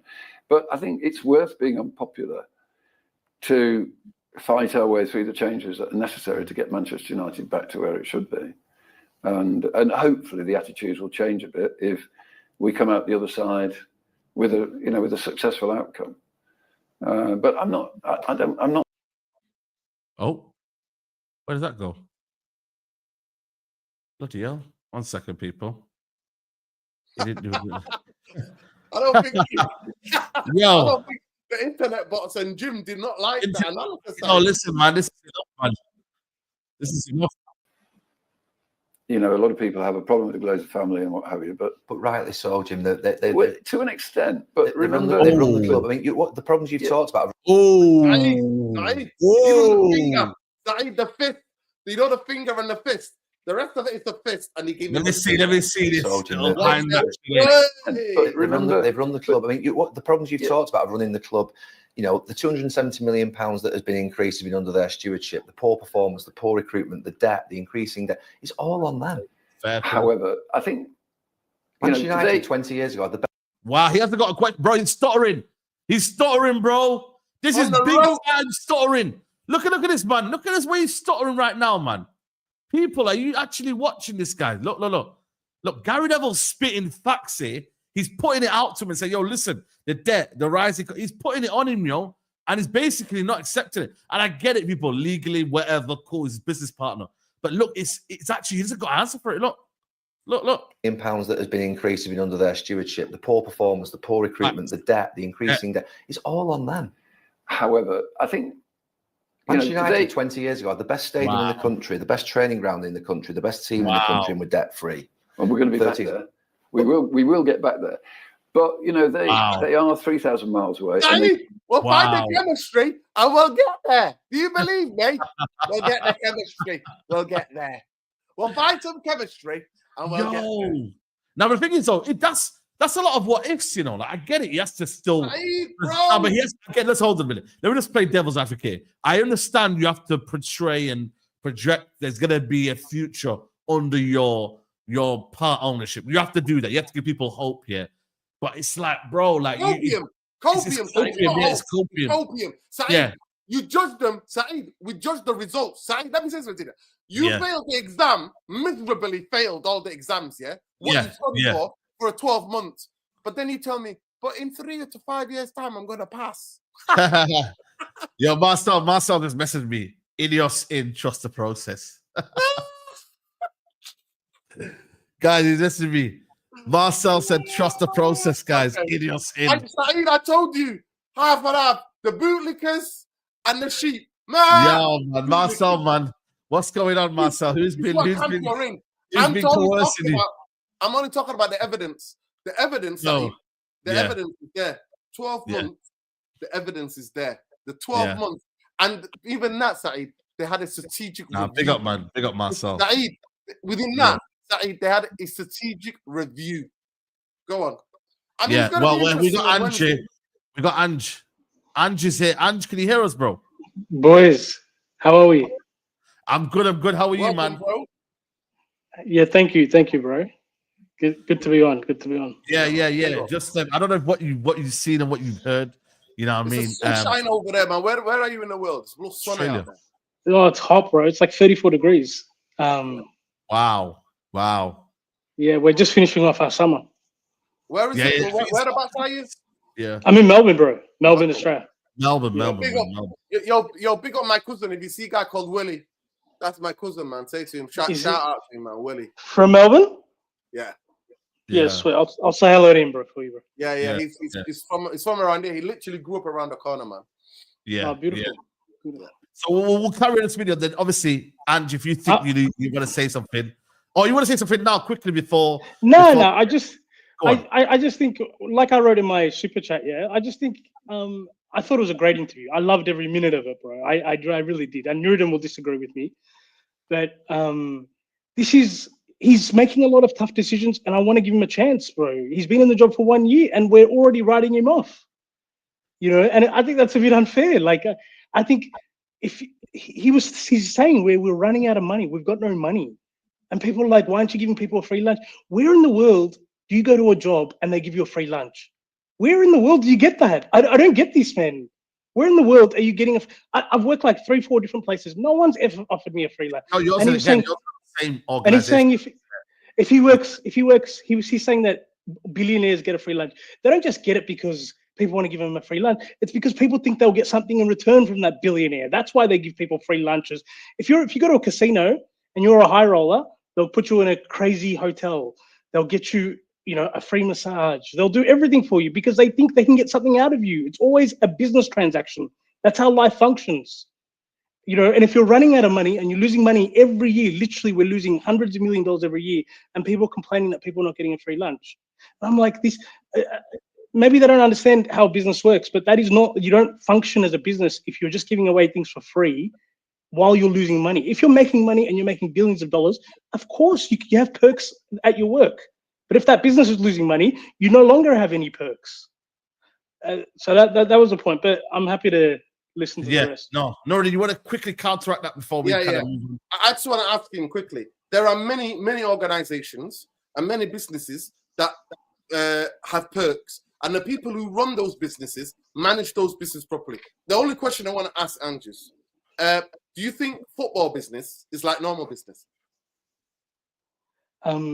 A part of it is, like if you're talking about like the back office is like a normal business. So if you're talking about the sponsorship team, if you're talking about the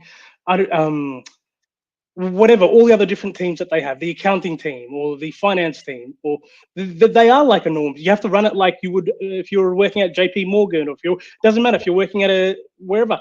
Of course, the sporting side is a completely different business. The players, the coaching stuff, that's a completely different business. But the back office is different. It's like a normal business. Okay. Yeah. So a football club, the way football club is run, the way football industry is completely different from what normal business is, right? Everybody knows that.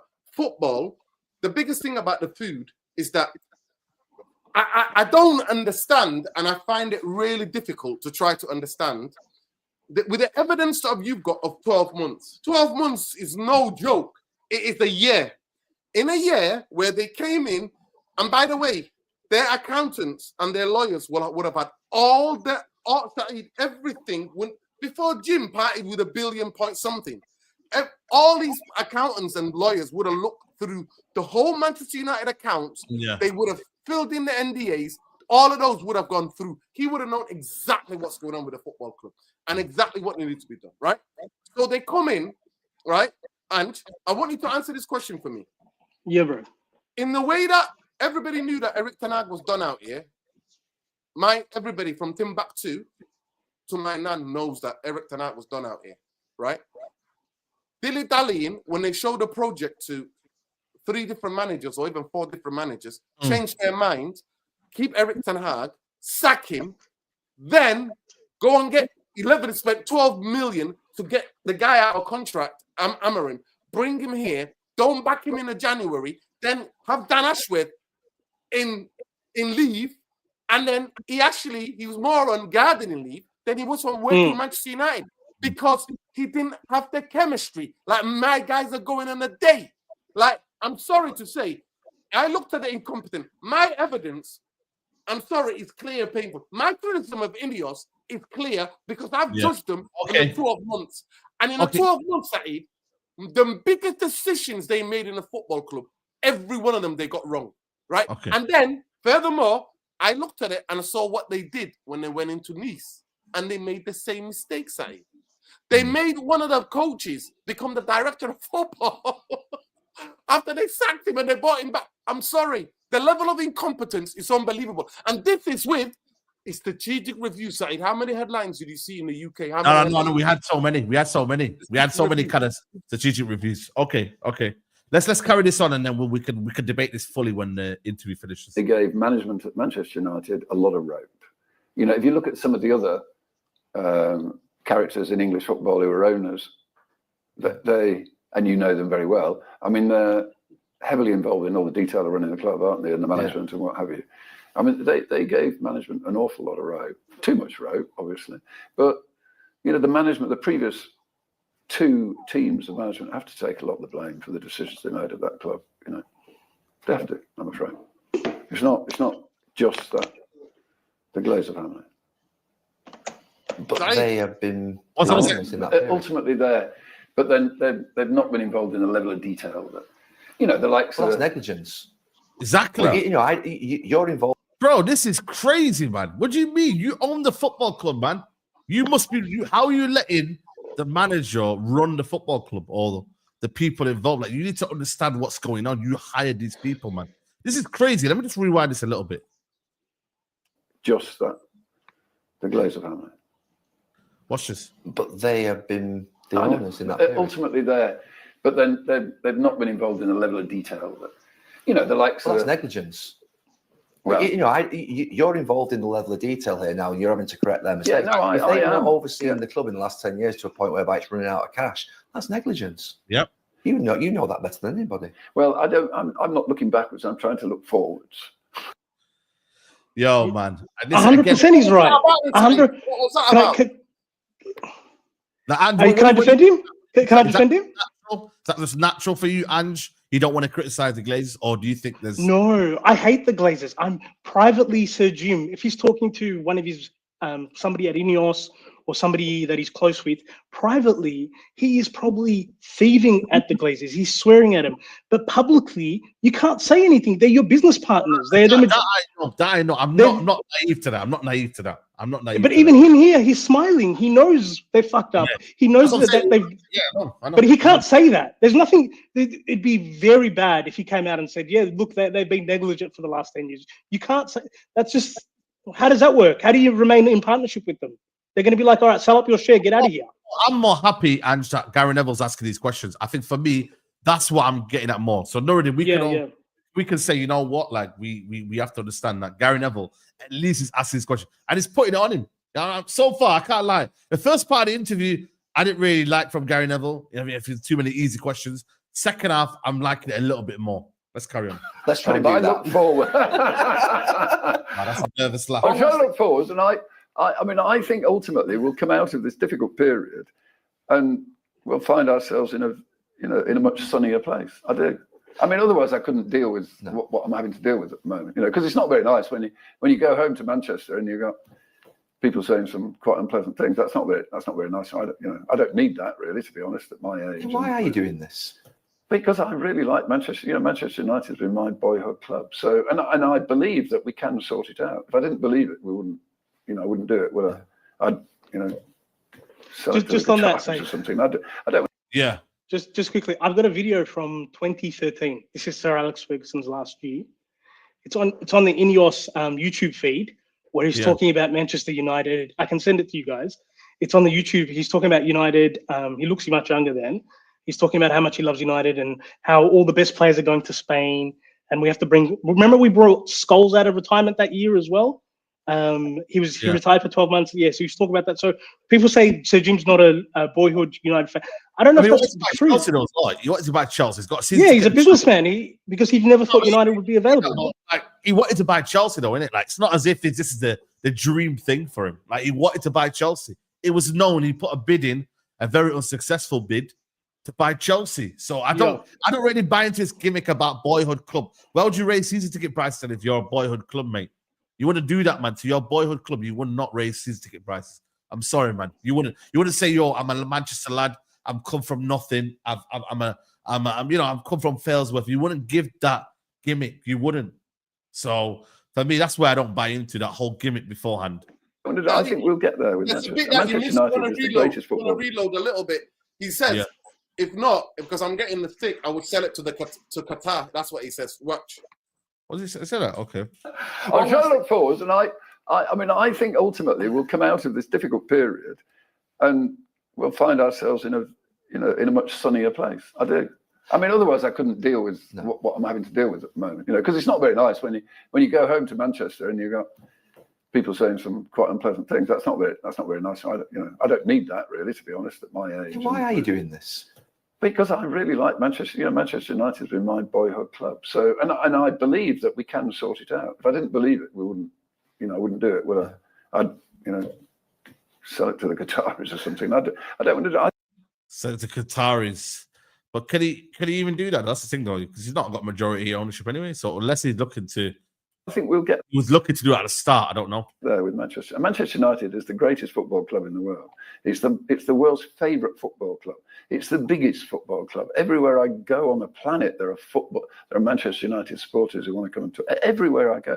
I mean, last summer we crossed the border between Mongolia and China. We were the first Europeans to cross the border from Mongolia to China. And as soon as we crossed the border, we were surrounded by Manchester United support. The customs guys, they all wanted photos. They didn't want to look at my passport. They just wanted to take a photograph, So it's an amazing club. And it's just had this miserable time for 12 seasons, hasn't it, since Alex and David Gill retired. And I told you from day dot, Jim the Rat with his 28% stake in Manchester United, I told you it was a fucking vanity project. And my guy just hit it out of the fucking park. He just admitted it.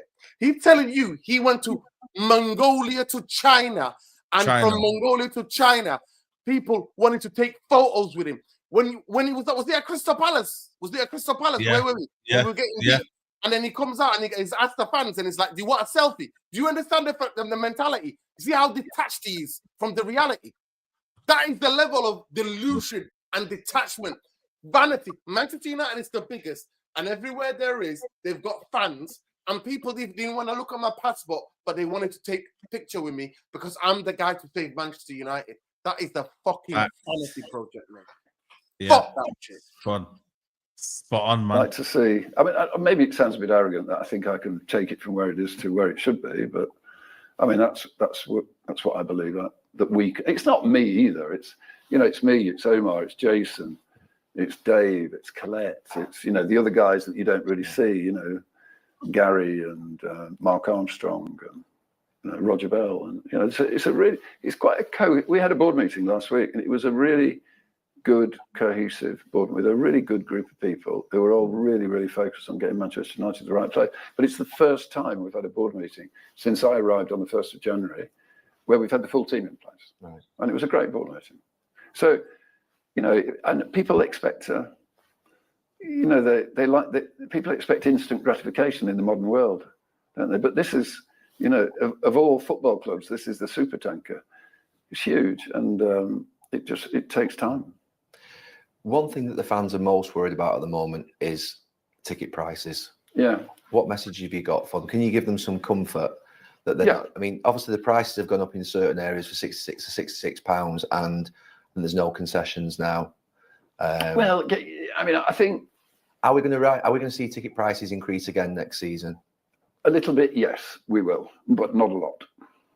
How much by do we know? No, not yet. We'll know in a couple of weeks. What? Oh, couple of weeks. And the season ticket prices will probably go up as well, man. Yeah, I mean, so it's crazy, man. You know what I mean? It's one of them. You know what I mean? He's gonna obviously know Europa League. If we're out of the Europa League, basically saying if we go out of the Europa League, we'll know. We'll know. It's not going to be a big amount, but I mean, but what factors are in that decision? So let's say the club's losing money, but because the fans are going to be absolutely livid if the ticket prices go up again, and it's obviously will have happened twice in a very short period of time. Okay, so my guidance to the management team is that we have to look after the faithful supporters. And we have to value the fact that the support of those supporters at the game is worth points, which it is, isn't it? Because the more... Who are the faithful supporters and who are the... Yeah, I was going to say, who are they? Who are they? Who are the faithful supporters and who are not? If you go to Old Trafford... He's going to explain. Yeah. Just, 1 second. Well, that stadium's full the faithful supporters, the supporters who've got a season ticket and they go to the games. And the faithful supporter is the guy who's got a season ticket. He goes to the top 6 games, but he also goes to see the other games as well. He doesn't just pick the top 3 games and then sell his ticket on to somebody else for the other games. Those are, in my view, that's a proper supporter. I don't know whether you agree with that, but that's where I am. So because I was confused, man. Bro, what is this, man? Just say supporter, bro, man. Just say the season. Or just say no, but you know what he's thinking of doing? Saeed, and I don't know if I agree with this or not, but basically season ticket holders, they're going to remain, the prices are not going to go up too much. Maybe the normal 3%, 2% increase. Members. Yeah, the season ticket holders. But what they're going to increase the prices on are the fans that come, the traveling fans from like Hong Kong or from China or from Australia. Those ones that they want to charge those guys a premium. They want to charge those guys a premium. That's not right, though, man. That's not right. It's not right, is it? Well, I just want to say, the seat next to me shouldn't be worth 200 quid, 300 quid. It should be the same. Saeed, I just want to say this. So people who support Manchester United and they worked all their lives, they may be retired or they're using their life savings to come make the trip. The cost them, we spoke to them, Saeed, the people who come from anywhere. Yeah. How much money they have to spend. They have to make exactly, man. They shouldn't really do that. They shouldn't really spend that and much. Then so to pay. Basically, I think I disagree with what Andrew's saying. I think what he's getting at, Saeed, is fans like me and you who would go to season tickets, who would go to the games. But let's say that because we're playing so crap, we don't want to go to the League Cup games or the FA Cup games or the Europa League bullshit games, yeah? He's talking about those fans. He's saying, listen to the words, he says. They don't just let me replay it. I need to replay it. Yeah, he's not the fans who don't go to the top 6 games, they go to other games. Short period of time. All right, let me hear this again. Okay, so my guidance to the management team is that, we have to look after the faithful supporters. And we have to value the fact that the support of those supporters at the game is worth points, which it is, isn't it? Because the more... Who are the faithful supporters and who are the... what do you mean by... Because they're all faithful, aren't they? In some way, they all turn every... that stadium's full every week. The faithful supporters are supporters who've got a season ticket and they go to the games. And the faithful supporter is the guy who's got a season ticket. He goes to the top 6 games, but he also goes to see the other games as well. He doesn't just pick the top 3 games and then sell his ticket on to somebody else for the other games. Those are, in my view, that's a proper supporter. I don't know whether you agree with that, but that's where I am. I don't know. Is it me? Am I just confused? Am I confused, man? Like I still don't get it. He's basically saying, Saeed, he's basically saying fans like you who are disillusioned with the shit football you've seen this season. I mean, he did say though, you still go to the games though, and the rest of the game. Yeah. So he's basically saying, if you don't turn up, if you give your ticket away, then you should be penalized. You need to pay higher. No, I think you're right. I think you're right. He's trying to force fans like you who can't be asked going to shit league games, League Cup games, or Europa League games to say, well, you turn up and that's what they've been doing, to be fair, Andrew. I don't know if you know, but what they've been doing is, if you don't go to the game, right? Say now you're the FA Cup game, you don't go to it or whatever, you're trying to get rid of your ticket. They will say to you, yo, you're not getting your ticket for the Premier League game. Your ticket will be locked off. So if you don't go to the FA Cup game, for example, the Fulham game, male fans. He's basically talking about me. When I've given up in the football club because our football club is shit because of the ownership and we haven't spent money, etc., etc. I don't come, bro, because of you. Yeah, I don't come because I'm not my loyalty to Man United. I'm loyal to Man United. I've been loyal for 31 years. But my thing is that I'm not going to the game because I don't believe in what I'm seeing right now. Hence, I don't feel like I should go. And you can't just sell your tickets? You can't just sell your tickets, Saeed? No, I do. Listen, sometimes but he's penalizing that. Does it get counted against you? Does it get counted against you if you sell it? No, I've opted in. And also, listen, you can opt out, this season, I opted out for the Europa League. I opted out. I'm not coming. But next season, he might say, you don't have the option to opt out. Right. So therefore, like AA now, AA is struggling to get rid of his 2 tickets for the Europa League. I'm shout out to AA. He don't want to go. So now he's got to find someone to get them tickets, but nobody wants to go because everyone's disillusioned with Manchester United. Is that his fault? Yeah, it's not his fault. No, I agree with you on that. What he's going to do now, he's going to force me and whoever season ticket holders, I'm not giving any ideas. You won't watch the shit. Film me. But he's going to basically he's going to say, right, you have to go to this Europa League game. You have to 100%. Or they'll raise the prices on those non-good supporters. So they'll probably raise the price. Yeah, that's what I think they're going to do. They're going to have different tiers. If you're loyal, you get cheaper. If you're not that loyal, then you're going to have to pay more. Can I just address this comment here? Listen, no one said it's not a privilege to watch Man United. I've never ever once come in there and said, yo, like it's not. It is a privilege because I live right next to Old Trafford, and me and Nuruddin, it's a privilege compared to where Andrew's. Andrew would love to come to Man United every day, but your situation is different. 100%. I would love it, bro. I would love it. And you would love to go, but yours is based on the travel time and the distance you're there. But because we're that close and we feel it every week and we're disillusioned by it, like it shouldn't mean that I'm taking a mick, basically. I'm taking United for granted. No, don't work like that, bro. Like, don't. I feel disillusioned with the football club. You know? If you lived in Manchester, I promise you, you will get disillusioned. I would. I know that.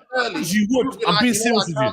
This week because it's I do that with my own football team in Melbourne. Thank you very much. Thank you. So for me, and listen, when something's that close to you, you don't cherish it as much when something's so close to you. Like exactly. Listen. Manchester United have no right to win football games or to win league titles. No right. Manchester United, for me, from the sides of the club that we need to compete. And we'll go there if we can get behind, if we think the club's going in the right direction. Yeah, we will go there and support the team to the hill. Facts. But we're not supporting a club that's been mismanaged, that has spent $1 billion on transfer, $1 billion on debt, and then now a guy who's waffling without telling the truth, his incompetence in the last 12 months cost the club nearly 40 million. I'm sorry. I'm not. People don't get it twisted. What you serve, football is supposed to be entertainment. We watch shit football week in and week out. I'm seeing mid-team mediocre bombing Manchester United off the fucking football pitch. I'd rather we get relegated because the Championship, I'll be there every game. And that's what it was in 1973, 1974. United had more fans going to when they got relegated to Division 2. Yeah, facts. Because people knew something to get behind. Yeah. No, absolutely, man. Absolutely. Guys, keep liking the video, people. We need to get to 1,000 likes, man. Keep liking the video, people. Let's carry on, man. Because so I think, and it is worth points. You know, if you look at the Kop, you look at the Stretford end, that's worth points, isn't it? It's, you know, the more intimidating that atmosphere, the louder. We saw it in the second half against Arsenal. I mean, that really lifted the team in the second half. I thought the fans were fantastic on Sunday. So the ticket pricing has to be fair and it has to be affordable to the local people. And there are different, we're talking about, some people who live in Manchester, there may be some people who come across from Hong Kong or come up from London or something like that. It's a different group of people, really, in a way. So I think the ticket pricing can be different depending upon who we're targeting. And so then you've got the younger people. And ticket prices, basically. You're looking to structure it. Yeah, and we should do that, by the way. But if you look at most clubs structure their seats, so they structure so local fans, because they're the hardcore, and what he's talking about, the Stretford and the Kop. In one area, yeah. Yeah, no, of course, I get that. Alex I think that's a good idea, though.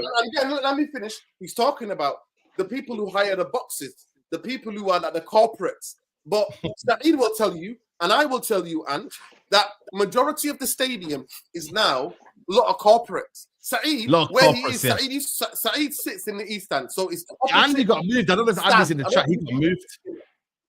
I don't know if you've ever been to the stadium, and I don't know if you've been to Old Trafford, but you know where the Stretford end is, right?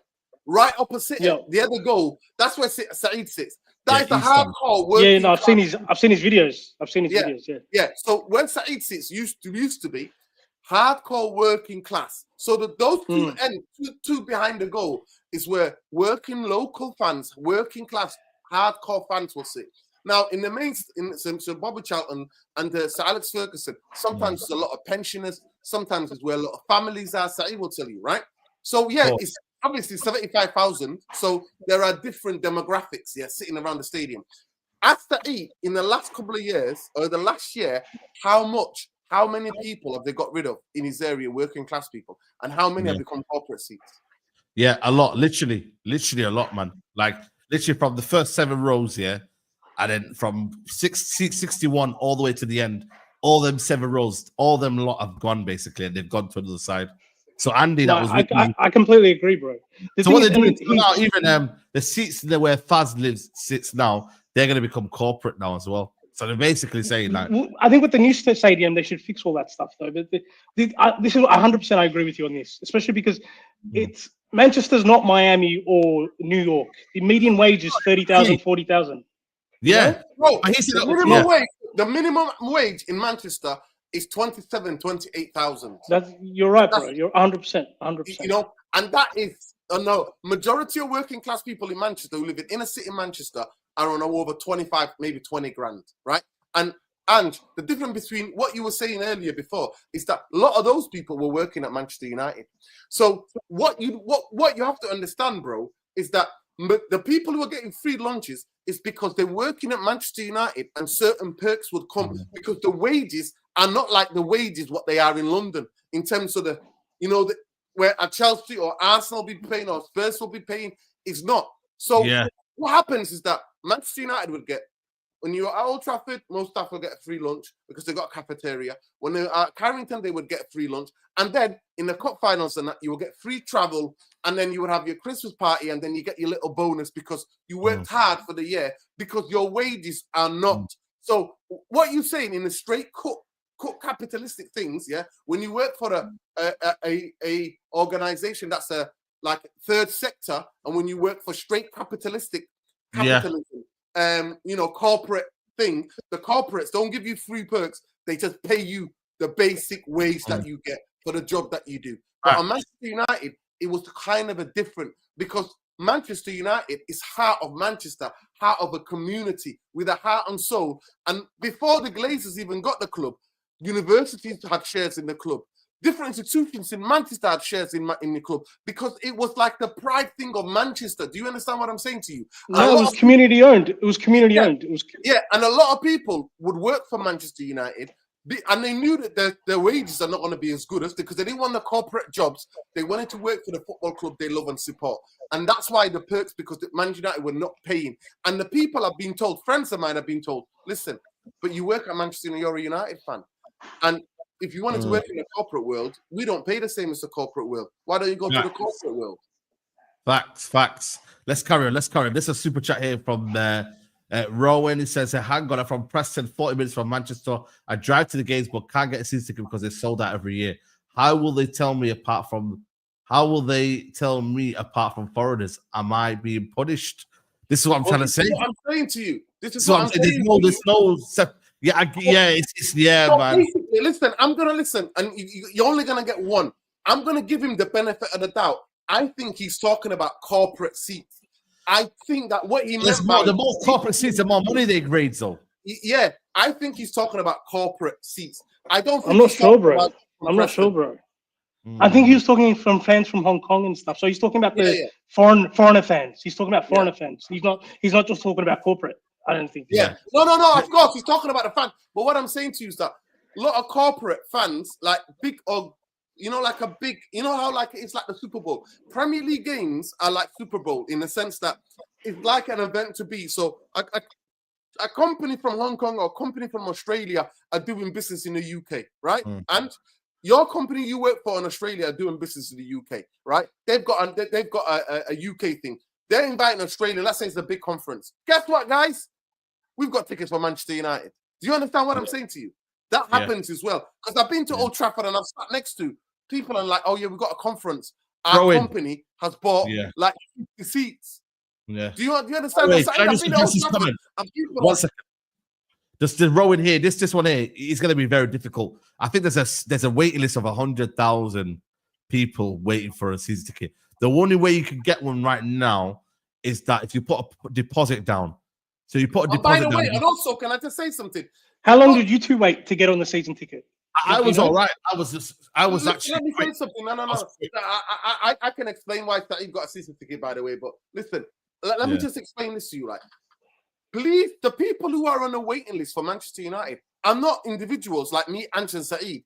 They're businesses because they know if that's what you do to get deals done.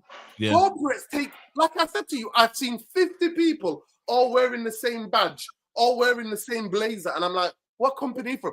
One company, I remember I sat next to them at Old Trafford. They were from Singapore. They were law firm from Singapore, right? Big law firm. There's about 50 of them that were there, right? So what I'm saying to you, the people say, people think there are companies and major ticket touts who are on the waiting list. They're not individual human beings. They're corporate people as well. Let's get this. Let's go back to the video. I want to get through this video. We're 2 hours in. Let's get to this video. Income for Manchester United, it comes from three places. It comes from TV revenues, it comes from merchandising, selling shirts, all that type of stuff, and sponsorship, and it comes from ticketing. So, and you have got inflation. So, we're going to finish up with 700 people at Manchester United, and they'll all get, we have to give them a pay rise. So there has to, ticketing has to contribute a little bit extra each year.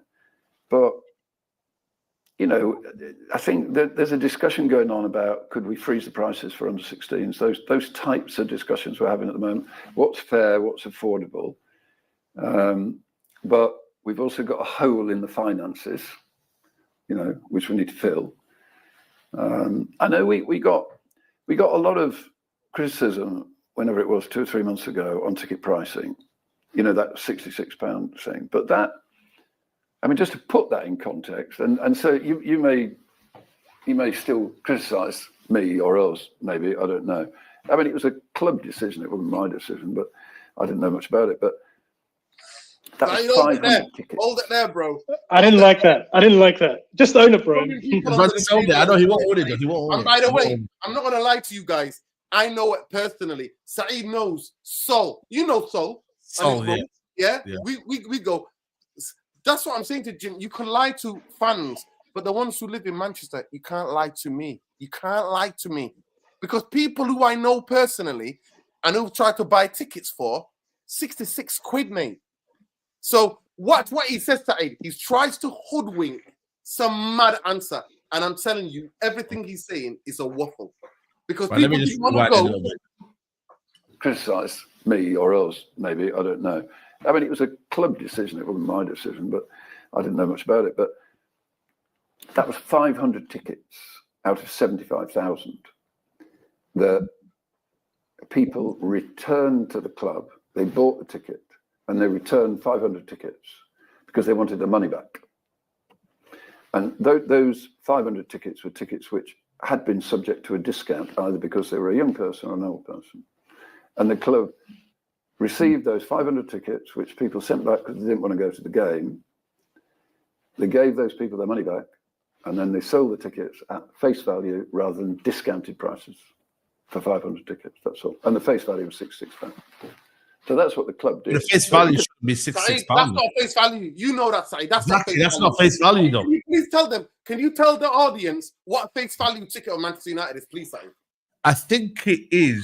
To be fair, it depends on which. At the most, Saeed, is £37. Say that again. 37. I think it's around 37. I don't know if it's gone up a little bit. Even 40. Let's cap it at 40. Yeah, let's cap it at £40. Yeah. That's what it is. Not 60. Not 60. No, it's nowhere near 66 quid. So that's why he's lying there. He's not 66 quid. You know, it wasn't a huge thing that the club did. It wasn't 10,000 tickets or 5,000 tickets. It's 500 tickets, and they were tickets which had been issued at a discount to people, which I think is a good thing for us to do. But those people said, whether it's 10 tickets, Saeed, whether it's 10 tickets or 35,000 tickets, it doesn't matter. It's still hurting local people. He doesn't understand that. He's so detached. Yeah. Yo, check Ange, man. He's sweating, man. Northern, you would love to be sweating right now in the heat, innit? You know what I mean? Ange is sweating there, man. Right so now. hot, bro. So hot. Wait. It's 4 degrees here, man. It's 4 degrees in Manchester right now. It's crazy how the world works, bro. It's crazy. Want our money back. Yeah. Then the club received the final ticket, sold them 66 quid.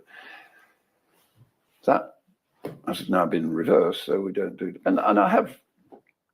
You know, it was a PR disaster at the time, wasn't it? It was a PR disaster at the time. A catastrophe. But I'm not sure that fact I've just given you now was really described terribly well. Because when you hear that, that's not the biggest deal in the world when you think of all the things that are going on at Manchester. Brother, what do you mean not biggest deal in the world, man? Look at this guy trying to like gaslight us and trying to put this into like, yo, bro, that's a big thing for fans, man. Having your tickets been increased. But how many fans did it impact, Saeed? I'm saying the ideology and the idea of it, you're doing it. Like, and he's only.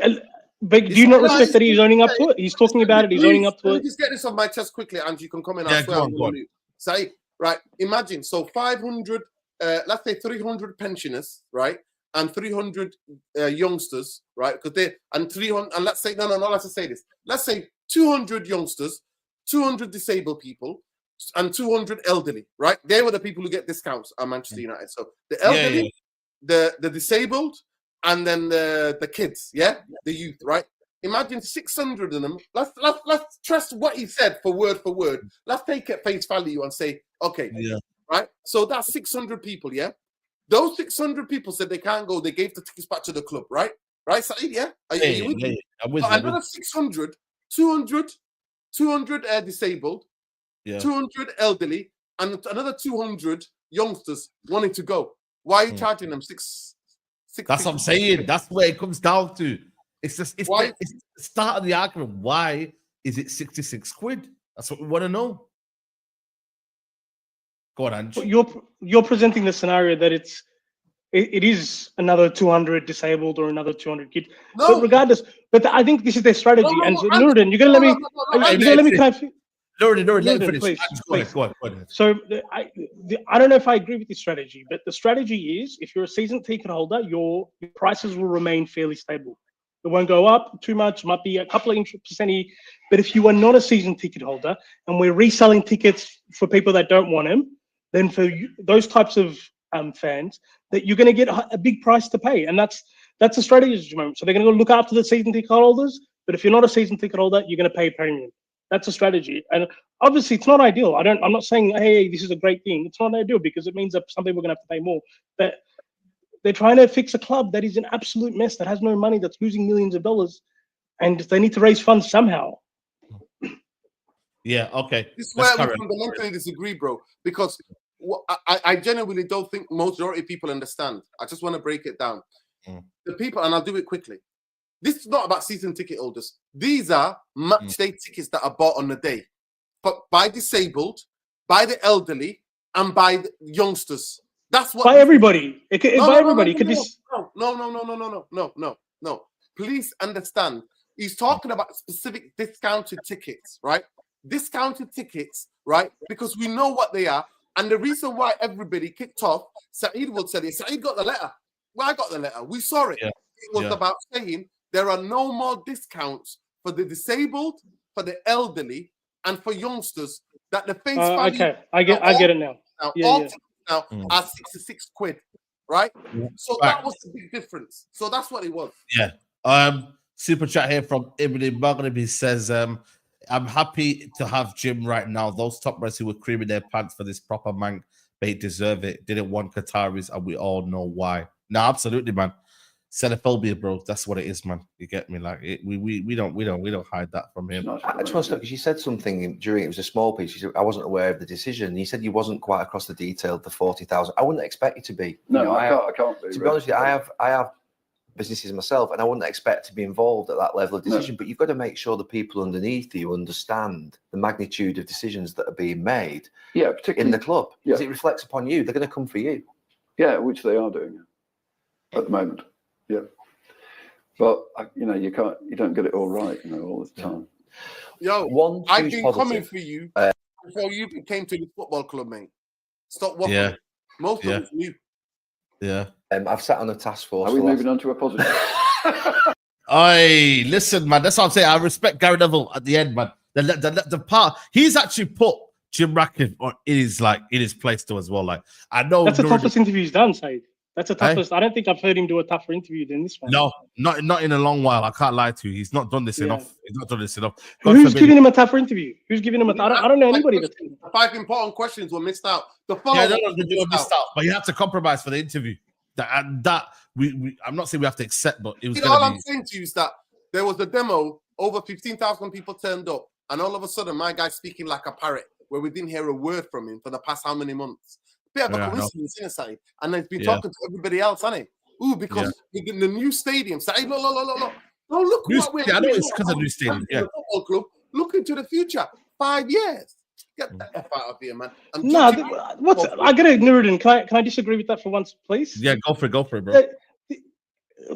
This is the biggest decision the club will make, I think, for the next 10, 15 years. What stadium we play in, the area around the stadium. How can you brush it off as not a big deal? It is the biggest deal, the biggest thing this club's done maybe in 30, 40, 50 years. Like if you're building a new 100,000 seat stadium that's going to cost £3 billion, and you got government funding to regenerate that whole area. Like I don't think there's a bigger decision than that we can think of. Even if I came up with one in my mind to make even a bigger decision, I don't think there's a bigger decision. And to brush it off as like non-substantial or something not big, and it's only going to happen in 5 years. Of course, it's like building a house. It's like if I buy a house today, or if I'm building a house today, I'm not expecting it to be done tomorrow. And it's not a big deal. It's only going to be ready in a year. Like you can't say that, man. Like it's a huge decision. You have to give him credit for that.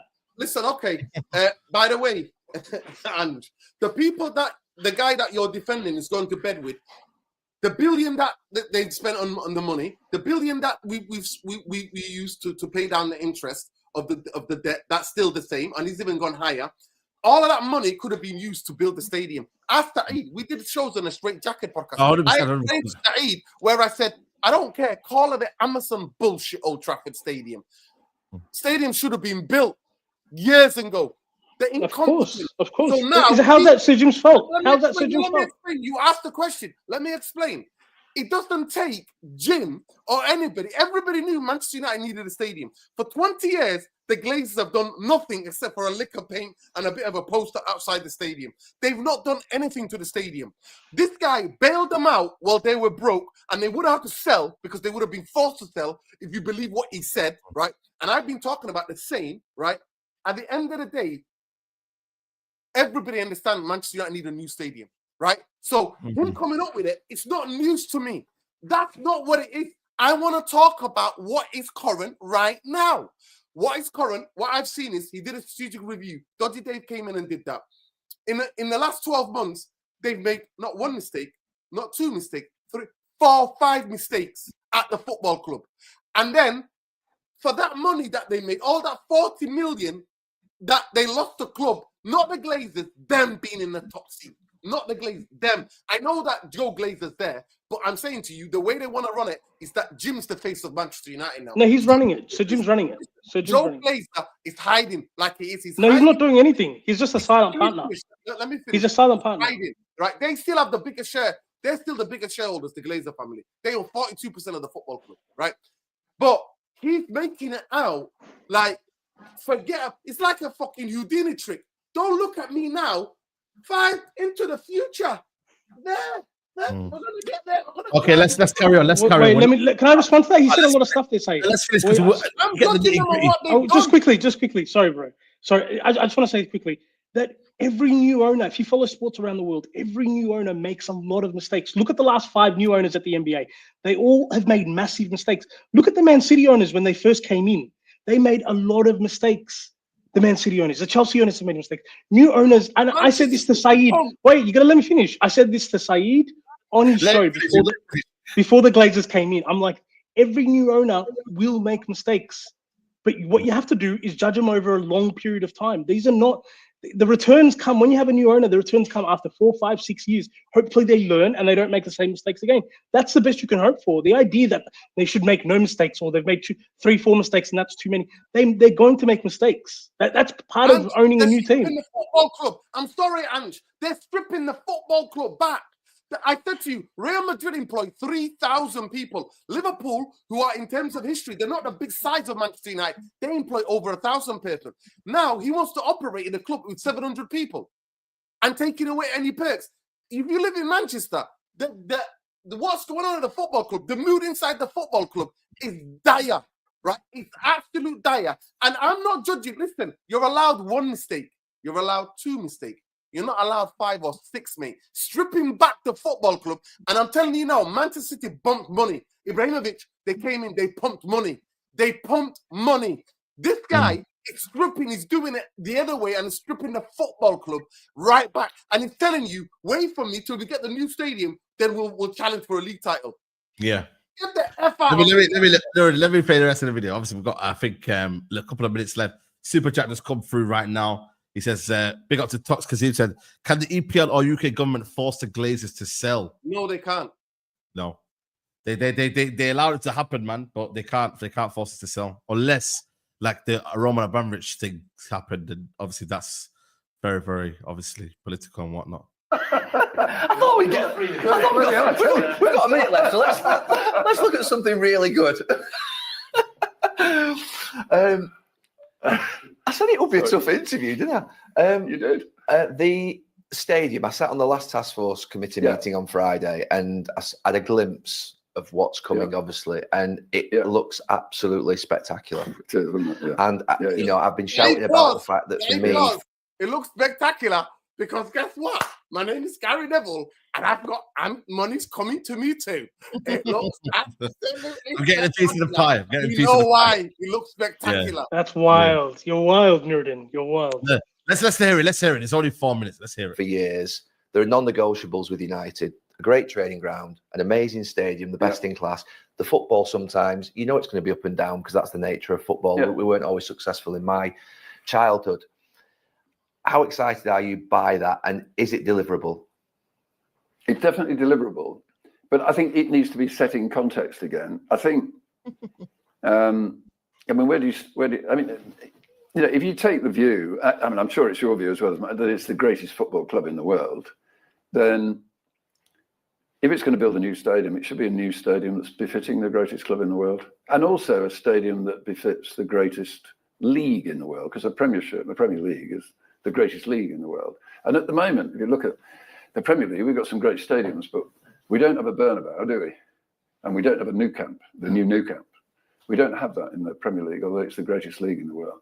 And also, if you look at the north of England, the north of England has won 10 Champions League finals, and London has won 2. So there's quite a few reasons there to have the world's most iconic football stadium in the north of England, at the world's greatest club. And I think, but the thing that puts it in context, which I think everyone has to understand, is that we've got two options. We can rebuild the existing stadium or refurbish the existing stadium, or we can build a new one.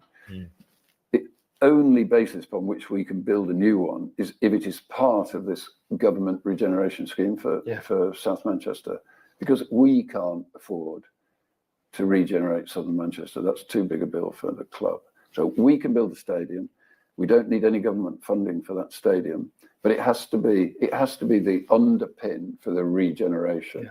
And the government have come out, when was it? 3 or 4 weeks ago, Rachel Reeves, the Chancellor, came out with her growth plan for the future, which got these 3 primary growth projects. One was Heathrow, one was Oxford, Cambridge, sort of Silicon Valley, and the third one was the regeneration of Southern Manchester, which she said, would be the shining example of growth in this country, and it would be the biggest regeneration projects in Europe. But in a regeneration project, if you look at the Olympic Village in East London and all that sort of thing, there has to be a focus or a nucleus. Otherwise, all you're doing is building a housing estate and a shopping centre, and that doesn't normally end well. So I think that if the government go ahead with their regeneration project on a scale, that sort of befits the north of England, because there's been a huge number. I mean, the government have had all sorts of regeneration projects in London, haven't they? They've had the Olympic Village, they've got Canary Wharf, they've got the O2, they've got Wembley, they've got King's Cross, all sorts of. But you don't go to the north very often. So if they do this really well and properly, then I think we should underpin that with the world's most iconic football stadium. And I won't say much more, but Norman Foster, who also is a Mancunian and is the world's greatest architect, in my view, has created the most iconic. Well, you've seen it. It's the most iconic stadium. It would be absolutely incredible, and it would be marvelous if I can't wait to see it. United could go down that road. I can't wait to see it, boys. 6 years' time. Yeah. That stadium would be fabulous, and great for the Premier League, great for the north of England. We could hold England games there, the Champions League final there. That would be. And I think by this summer we'll have a best-in-class training centre. I think where Carrington's going to finish up his. I don't know whether you've seen it yet, but I've seen the plans for it. You've seen the plans. That's going to be fantastic. So we'll have a great training centre. We would have the world's greatest stadium.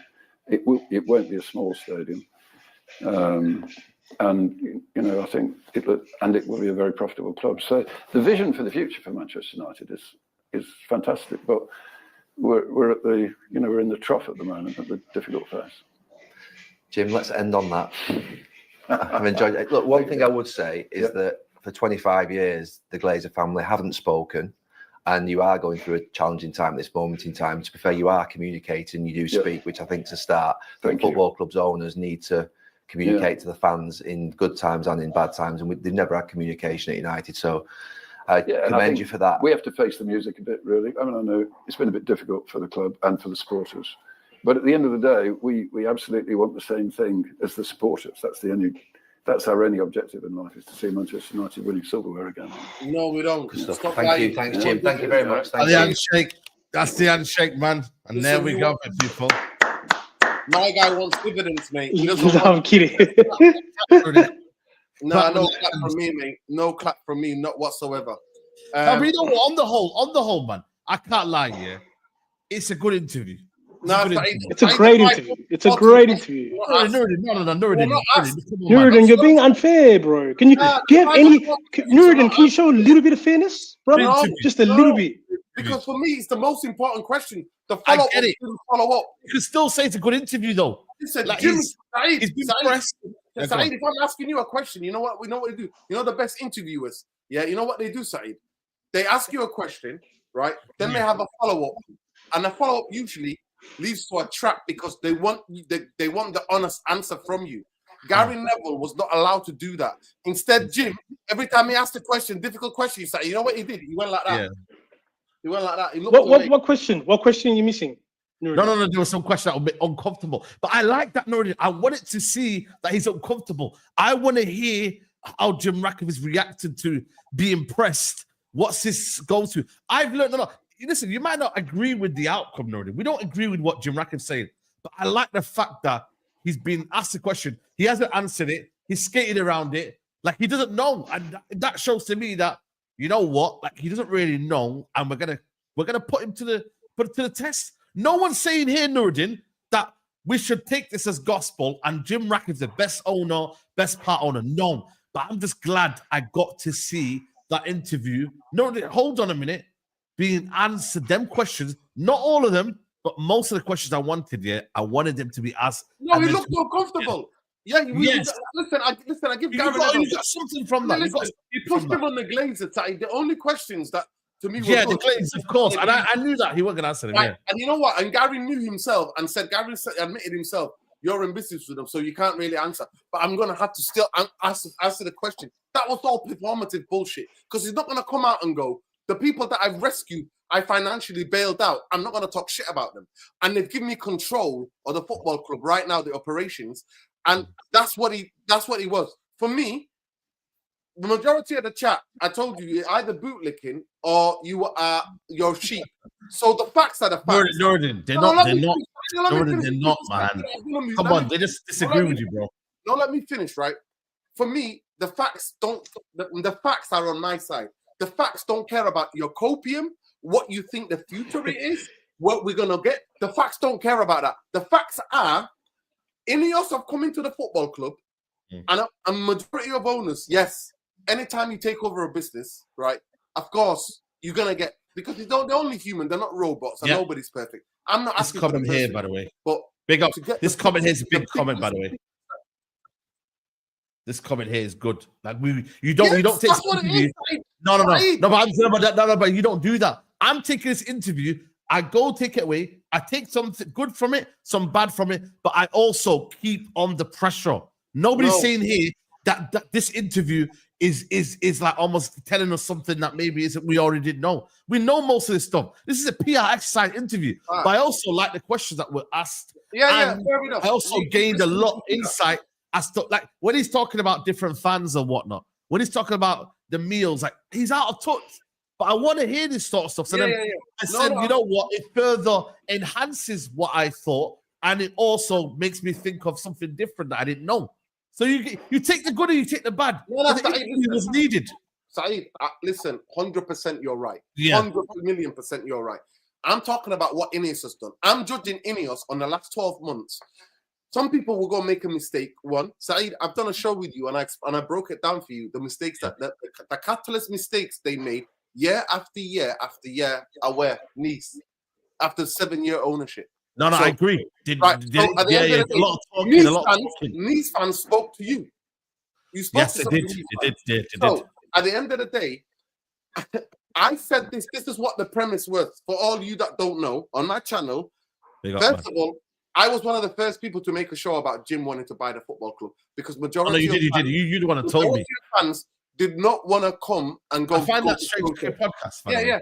Listen, majority of fans did not want to go to protest. Yeah, and majority of us who were organizing the protest and behind the protest were telling people, listen, somebody can buy the football club, because majority of fans will tell you, go, nobody's going to buy them. They don't want to sell the football club. What's the point of protesting? So we use that as Jim, as the thing to say, look, there's somebody interested. This guy can come in.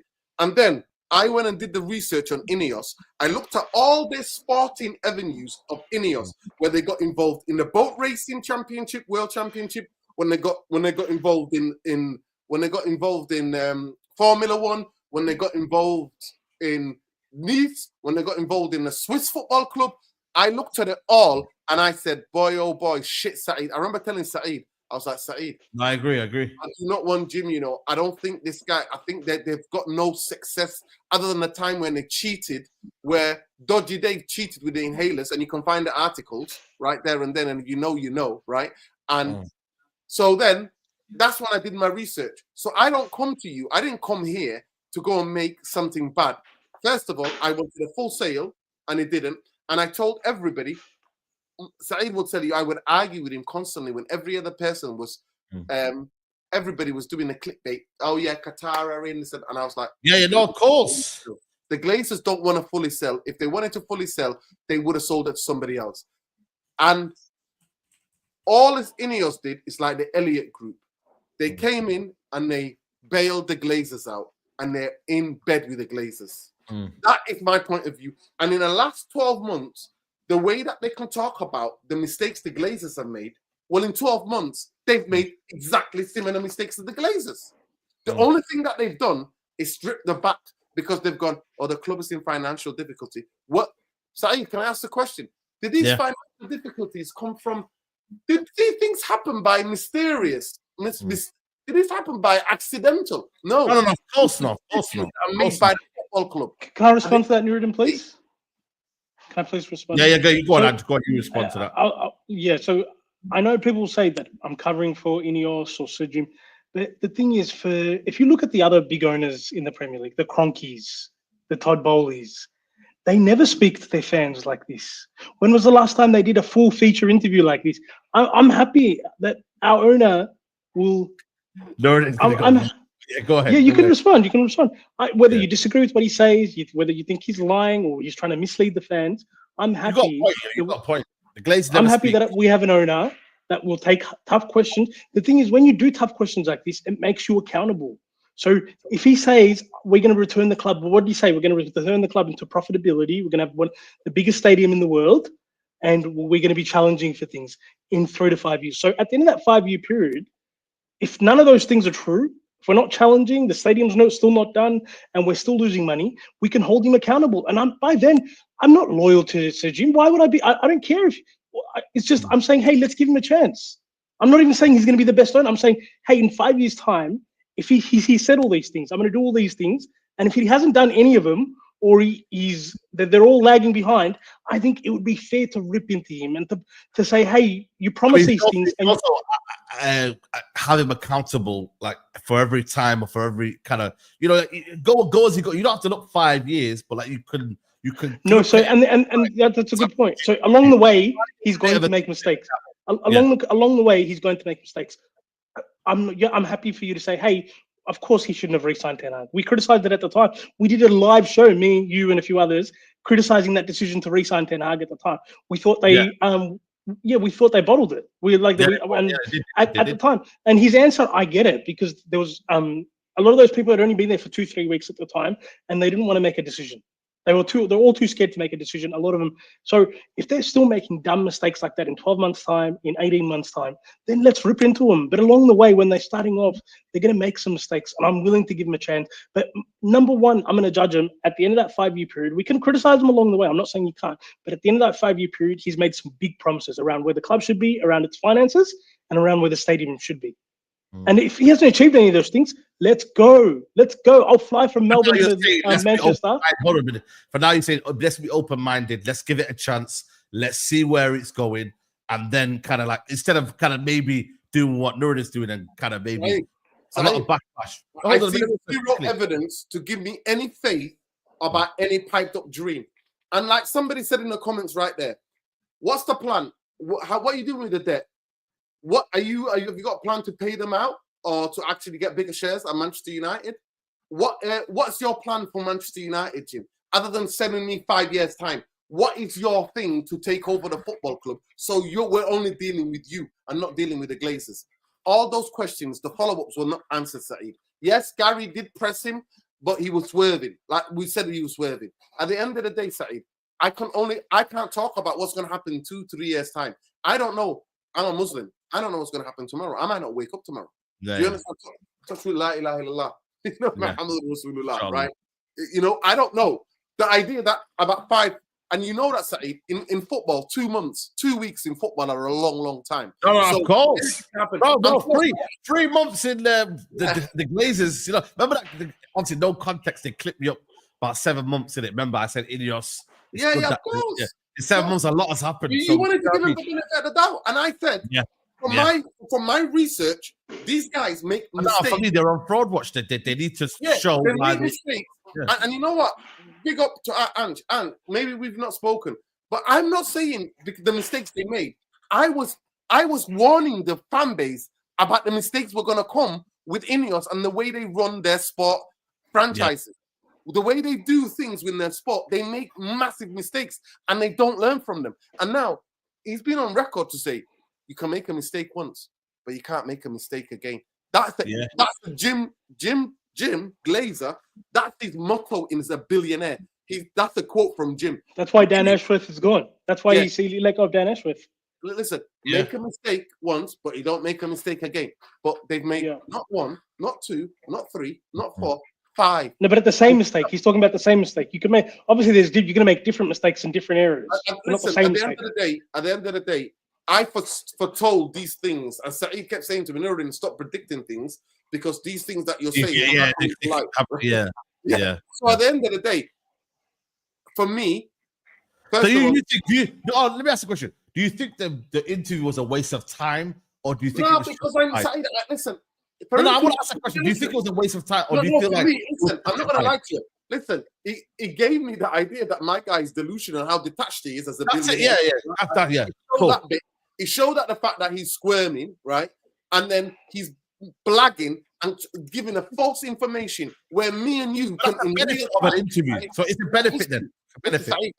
Saeed, me and you could give, me and you, right? Me and you fact checked him in real time. We know what the average face value ticket is in the club, and they turned it up to £6. And Gary did not ask Saeed. You were there. Me and you were there in the stadium. Why the club, whether it's Galatasaray, whether it's Bodo Glimt, whether it is Rangers, why the club sells tickets to away fans and charges them? Why they're the ticket touts now? It's about fan safety as well. How many kickoffs were you there when Rangers were in the stadium, Saeed? How many kickoffs were in the stadium? Bro. Oh my God, man.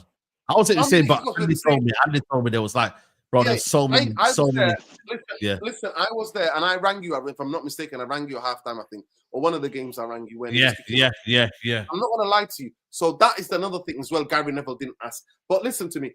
To me, what I'm sick about the interview is that the interview happens on the day before 15,000 United. No, I get it. It's a PR exercise for the stadium. I get it. Yeah, and then he decides to speak. Where has he been for the past 3 months? Where has he been? Where has he been when all these decisions are made, right? And the idea that comparing us to Kroenke guy actually comes out and speaks. He might not have spoken for a long time, but the son, Kroenke, he lives in London. The son, but not the dad. Not the dad. We never hear from the dad. The son's in charge. And by the way, let me just finish with this. Please, right? 2 clubs that we can see clearly, they're both based in London, right? We've seen that Arthur Wenger sold all the players and Arsenal to refinance the stadium. And what did he say to them? What did Arsenal Football Club say to them, Saeed? They said, we're going to move into a new stadium and it's all going to be rosy and we're going to be challenging because we're going to be having the revenue to compete. Saeed, can you ask somebody on the team called Spurs have done that? And since they've gone into the new stadium, where have Spurs been? They spend a lot of money. They spend a lot of money, bro. Yeah, has Spurs have any success? So this idea, what I'm trying to tell you guys, is that because you're giving a shining new stadium, which Manchester United would have had if it wasn't for the Glazers, that stadium would have been built already, and we would be in the stadium right now if you didn't have to pay £1 million in interest down payment and taking dividends. And God knows what are the dividends that's gone to all of the different bankers that were in control of Manchester United and all the other shareholders. So please understand this. Do not be sold to a pipe dream.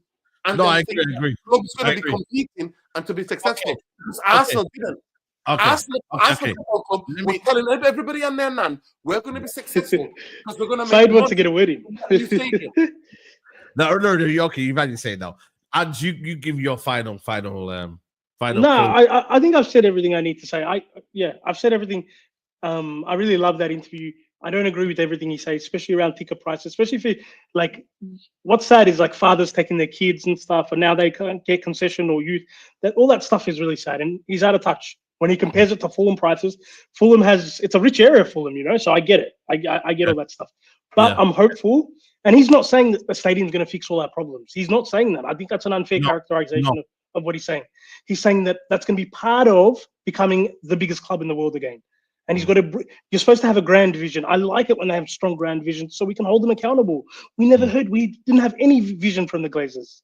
And he got the really interesting hire is Mark Armstrong from PSG. So PSG, they get the most money from their boxes. You know, they make millions and millions from their boxes. They've got a small stadium, but their gate receipts are huge. They get millions from their boxes. And guess what, Ange? They win the league every season.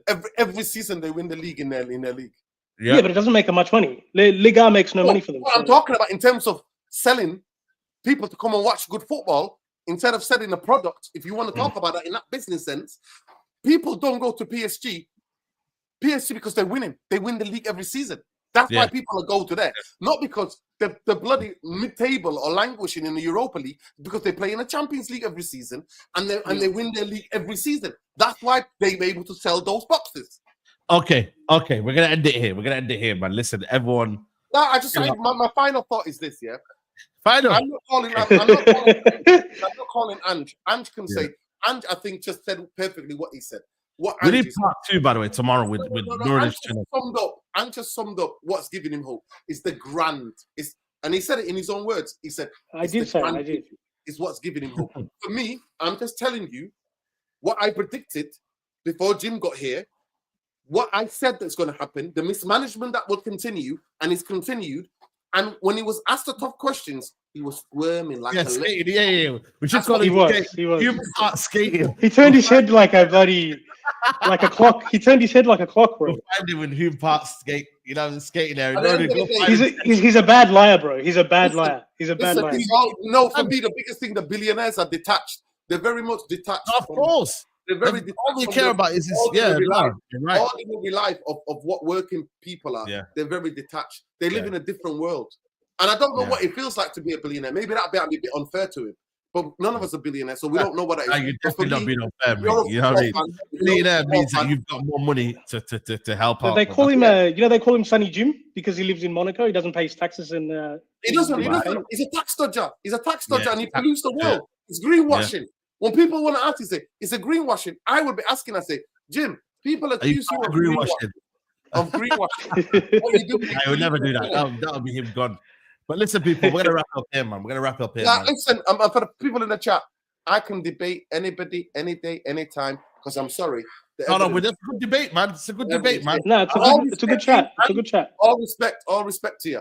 You like a grand vision, and I'm saying to you, Arsenal had the grand vision with the Emirates, and they're still 20 years without challenging for a league or winning a league. That's true. No, it's scary time. Hey, it's scary times. I'll admit this is not a fun time to be a United. It's scary times. No, it's not. We're gonna have to just, you know what I mean? It's gonna be painful, man. We're gonna have to see and hold them accountable. But listen, people, man, let's get these likes up, man, to 1,000, man. We've been here 2 hours and a half. It wasn't meant to be 2 hours and a half, but listen, it is what it is. This has been probably the most detailed breakdown, man. Like you're gonna see. Like no one's gonna do this for 2 hours and a half. Like nobody. You know what I mean? So guys, if that doesn't deserve what time is it there? What time is it there, Saeed? 3:14. What time is it for you? Wow. Saeed, you guys are crazy. What time is it for you? It's 2 o'clock, 2 in the afternoon. Brother, we need to go to bed, man. Listen, listen to me. Hold on, go bed. It's Ramadan, to be fair. It's Ramadan, so we're gonna fast. But anyway, we're gonna eat some food now and then go to bed. But I'll be live at 4 o'clock, Saeed, and I'll be breaking down. If people want to come and hear my anti-Ineos propaganda, you're more than welcome. I might jump on your stream. I'll be live. 2 o'clock tomorrow. 2 o'clock tomorrow. Nice to chat with you, bro. Big up. Yeah, take care, boys. Take care. Look, people, listen. We're gonna raid. I think Big Six Bands is still live, man. So what we're gonna do? We're just gonna write. Come on, PSG. Come on, PSG. Liverpool fans over there. So we're just gonna raid everyone. When you go to Monster's channel, guys, just raid. Come on, PSG. Simple, guys. And I'll see you tomorrow for the Champions League watch-alongs. And then I might be live in the afternoon or in the evening, but I'll let you know, man. Been a crazy, crazy long day. We're out, people. Take care. Been a good one. We're out.